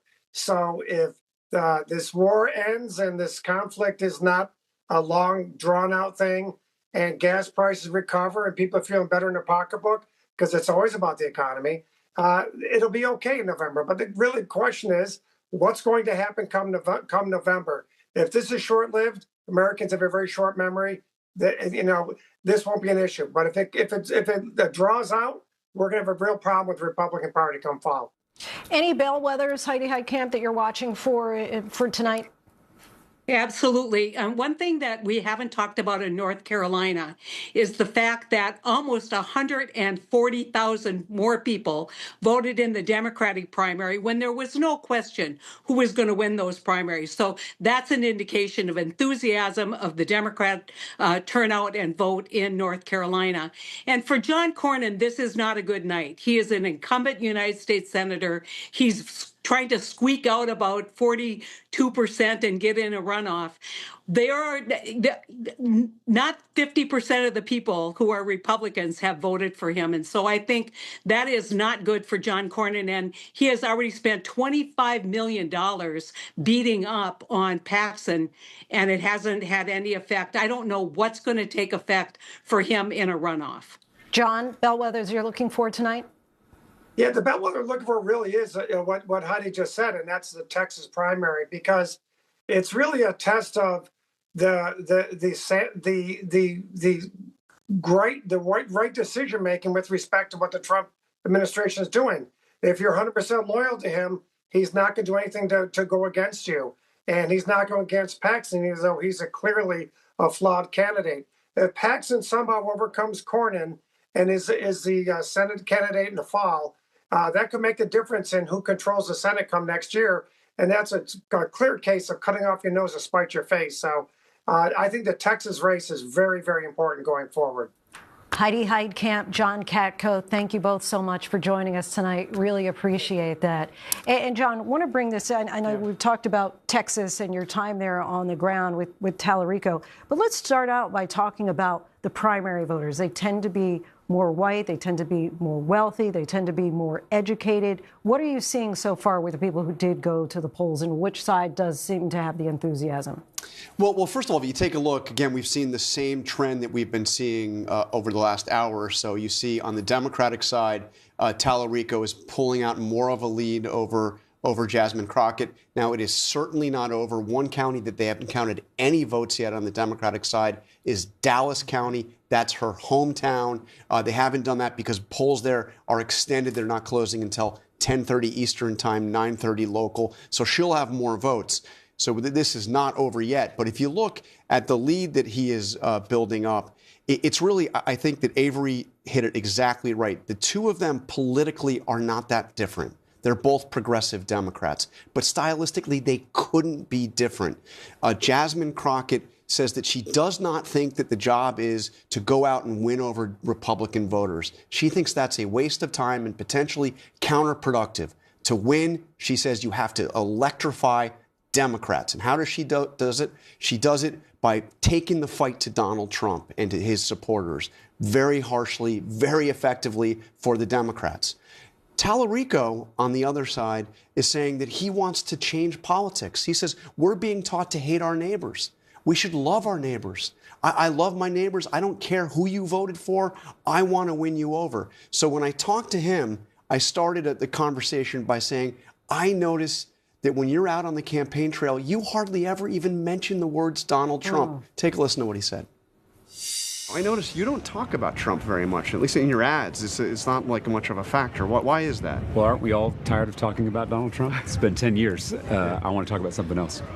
And do you think, because obviously that's how Crockett has made her name, as being, really, and people, I mean, there's a lot of Democrats that want that. Take them on. Well, I think the best way to fight is to unite. The best way to fight the extremism and the corruption in Washington is to win. We have a moral imperative to win. If we don't win, we can't stop what's happening in our country. We can't help anybody. And we are seeing the consequences of losing elections as we speak all over the state and all over this country. So if you want to fight, let's win. So, I mean, it's an interesting approach. And I have to say, even in a time when Democrats are really angry about what Donald Trump is doing, it's resonating. He's resonating with people who are sick of the deep divide in the country, sick of the deep divide in Texas. Again, we'll see if it actually gets him over the line in the primary. If it does, it'll be a very interesting argument to take into the general election. But is that anti-Trump sentiment a powerful mobilizer? I think it totally is. And I don't think we should underestimate the power of anti-Trump sentiment, that resistance energy within the Democratic Party as a factor in turning out voters, especially as we approach the general election in these states, in Texas and in North Carolina. I mean, Democrats will point to their wins in special elections. They'll point to their wins in the elections that happened last fall as indicators that momentum is on their side. And when you look at some of the turnout numbers for Democrats and participation in these Democratic primaries, I think that is also an indication there that the party is going to be looking at of enthusiasm. And in part, these midterm elections are really a referendum, widely considered a referendum on the party in power, on the party of the president. And we always know that midterms are unforgiving for the most part for the president's party. And so that is still going to be a dynamic that plays out throughout this cycle. Yeah, we remember when President Obama was in his first term, and he called it the shellacking of the number of House seats that he lost. Do you get that sense, John, that this is Democrats do have the momentum? I mean, they sure seem to have the momentum. You had Heidi Heitkamp made the point of the Democratic turnout in North Carolina. Now it's narrowed since the numbers that she gave you, but it's still significantly more Democrats are turning out again in a primary where it's not even competitive. But they're anxious to get out there and show some energy going into the midterms. And you saw this, and you've seen the same thing on the Democratic side in Texas. So I think there is momentum. There is a lot of it is anger at what Trump has done. A lot of it is saying we're going to turn the country in a different direction. The first step is to win the midterms. And look, you mentioned 4 times over the last century where the party in power has not lost seats in midterm elections. And each one of those, there seemed to be a pretty good reason. And right now, the headwinds are really strong. But we should also keep in mind what John Katko said, which is, too early to tell. I mean, let's see. What did Mao say about the French Revolution? Is it a good thing or a bad thing? Too early to tell. Too early to tell. All right. Let's bring Jay O'Brien back in. And Jay, what kind of bellwethers are you looking for tonight? Yeah, there are a few races that give us a sense, at least in terms of just in the microcosms of these districts, how some voters are feeling. One of them is what John mentioned earlier with Dan Crenshaw, someone who had run afoul on some critical issues of the president. He'd largely voted, except on those critical moments in lockstep with President Trump, but certifying the election, his votes on immigration, that was enough, at least at this juncture, to put him where he is now. You see it there on your screen. And there's one more element here, Linsey. It's a Democratic primary, and I'm just now seeing it, so I don't even know if we have the graphics for it, but it interests me. It's Al Green and his challenger, Christian Menfee. It is in the Texas 18th District. It's a primary there. Al Green, remember, is the gentleman who, in the last State of the Union, or the joint address, he stood up and was kicked out. He was holding a sign up before President Trump's State of the Union. There he is with the sign. He's got a primary challenger from the left, and one of the critical issues in this race has been the age of the candidates. Christian Menfee is about 37 years old. Al Green is in his late 70s. And so when you talk about one of these key issues that you and I have talked about before, concern of voters on both sides of the aisle about the age of members of Congress, this has really come into play tonight. And look, it's not that far apart, but you do see Christian Menfee with a little bit of an edge, with just about 50% of the vote in. So it is a race to keep an eye on. And it does tap into one of those issues that we hear time and time again from voters, concerns about the age of their elected representatives. And I want to bring this back to you, Avery, because for Al Green, age certainly a factor for sure, but also his district was changed with the new map. Right. This is one of the districts that was redrawn as a part of Republicans' efforts in the state of Texas to draw some districts in favor of Republicans. So this is not the district that Al Green has served in for many, many years. He has been drawn into a new district. And so he is in that race competing against Christian Menfee, who was just elected in a special election, fulfilling the seat of the late Sylvester Turner in that case. But yes, this is also a part of the dynamic of age in the Democratic Party. We've talked a lot about this in the aftermath of 2024 and when we saw President Biden bow out of that race. But this could be a casualty if we see Al Green lose in this primary, a casualty really of redistricting. And Selena, oh, go ahead, John. I was just saying another race while we're looking at individual races that I'm tracking. It might not be a bellwether, but it's certainly going to bring a very interesting new person to Congress. And this is the 21st congressional district in Texas, where Mark Teixeira, you may remember, as a star with the New York Yankees. He's got right now, let's see, it looks like he has a 49-point lead, and it's a crowded field of Republicans.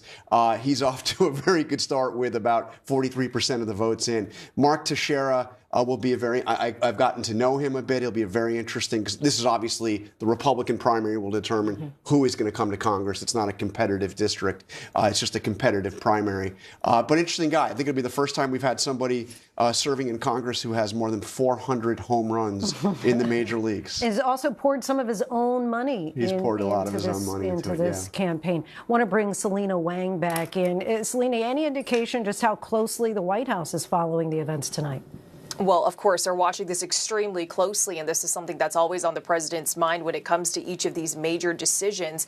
I mean, when it comes to the Texas match, especially, I mean, the president not backing either candidate, and it's going to be closely watched to see, what exactly is resonating in the era post-Trump. What will resonate? I mean, you have Cornyn, who is not a MAGA faithful in the same way that Ken Paxton was. He is someone who has been critical of the president in the past. Now he is fighting for his survival. And then you have Ken Paxton, on the other hand, who in many ways is in the image of Trump, someone who has fought against investigations, backlash, scandals, allegations of affairs.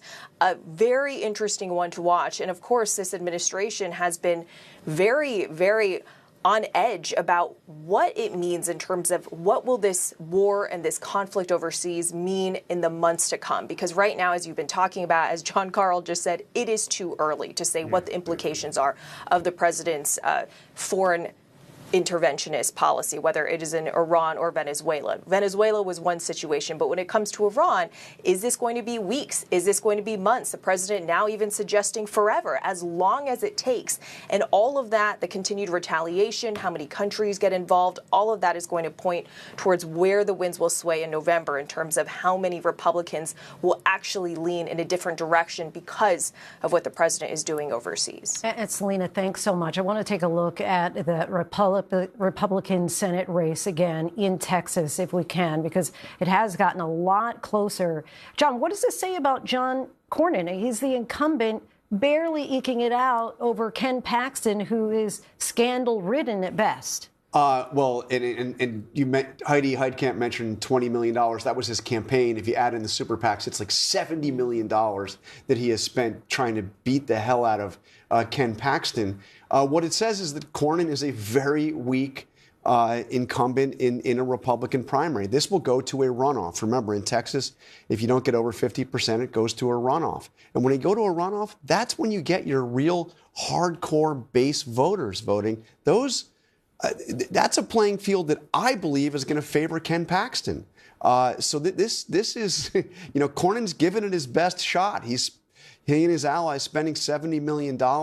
He's thrown everything he can at Ken Paxton. Ken Paxton is a guy that was impeached on corruption grounds, bribery grounds, first Texas official to be impeached since 1917.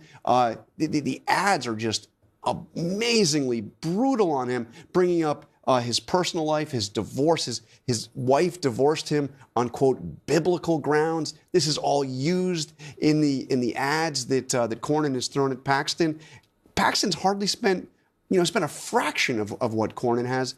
And they're essentially tied here, headed to a runoff. And again, a runoff that I think will be fought on ground that will favor Ken Paxton.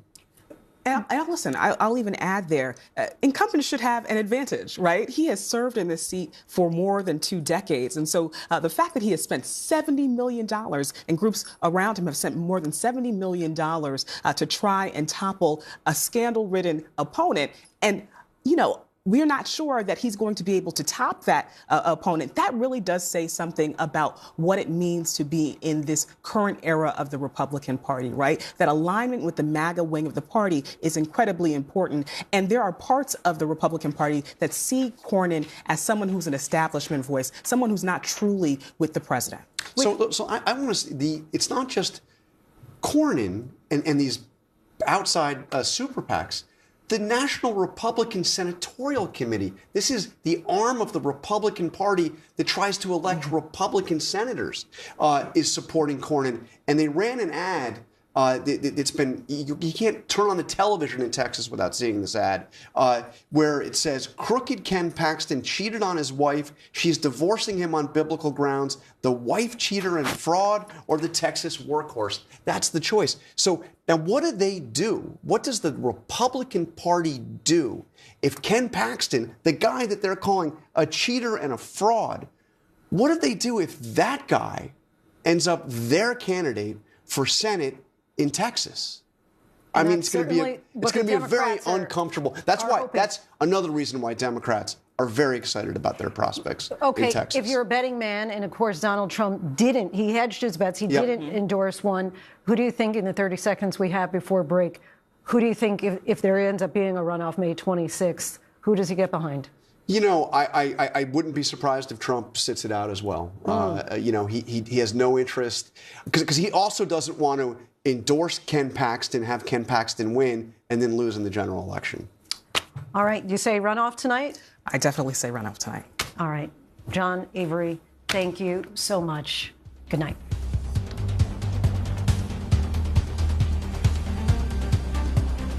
Nobody does the road to the Oscars like. Good morning, America. And tomorrow morning, Ken Jennings is here live, and we're playing this hit game show. What is Jeopardy? The Oscars version. How much will you know? The Oscars fun is on. Good morning, America. Hi, I'm Conan O'Brien. I'll be hosting the 98th Annual Academy Awards Sunday, March 15th. Join me for a night of pure Hollywood magic. Cut and freeze and hold the pose, Conan, and set the award. Okay, clear the mark, and action. Whoa! See you there. Cut. We got it. So you're going to cut out the middle part so that it looks like a magic trick? Yeah. We'll cut it out. Because I'll really look stupid if you don't cut it. It's going to look great. It's gonna Okay, I trust you. 911, do you have an emergency? I have a 16-year-old daughter. Can't get a hold of her. I am scared to death. We wanted to talk to Skylar's friends. The information we were getting was fragmented. Someone was hiding something. The truth is gruesomely horrific. How could you do this to someone who's your best friend? There's something bigger that's not been said, the deeper, darker secret.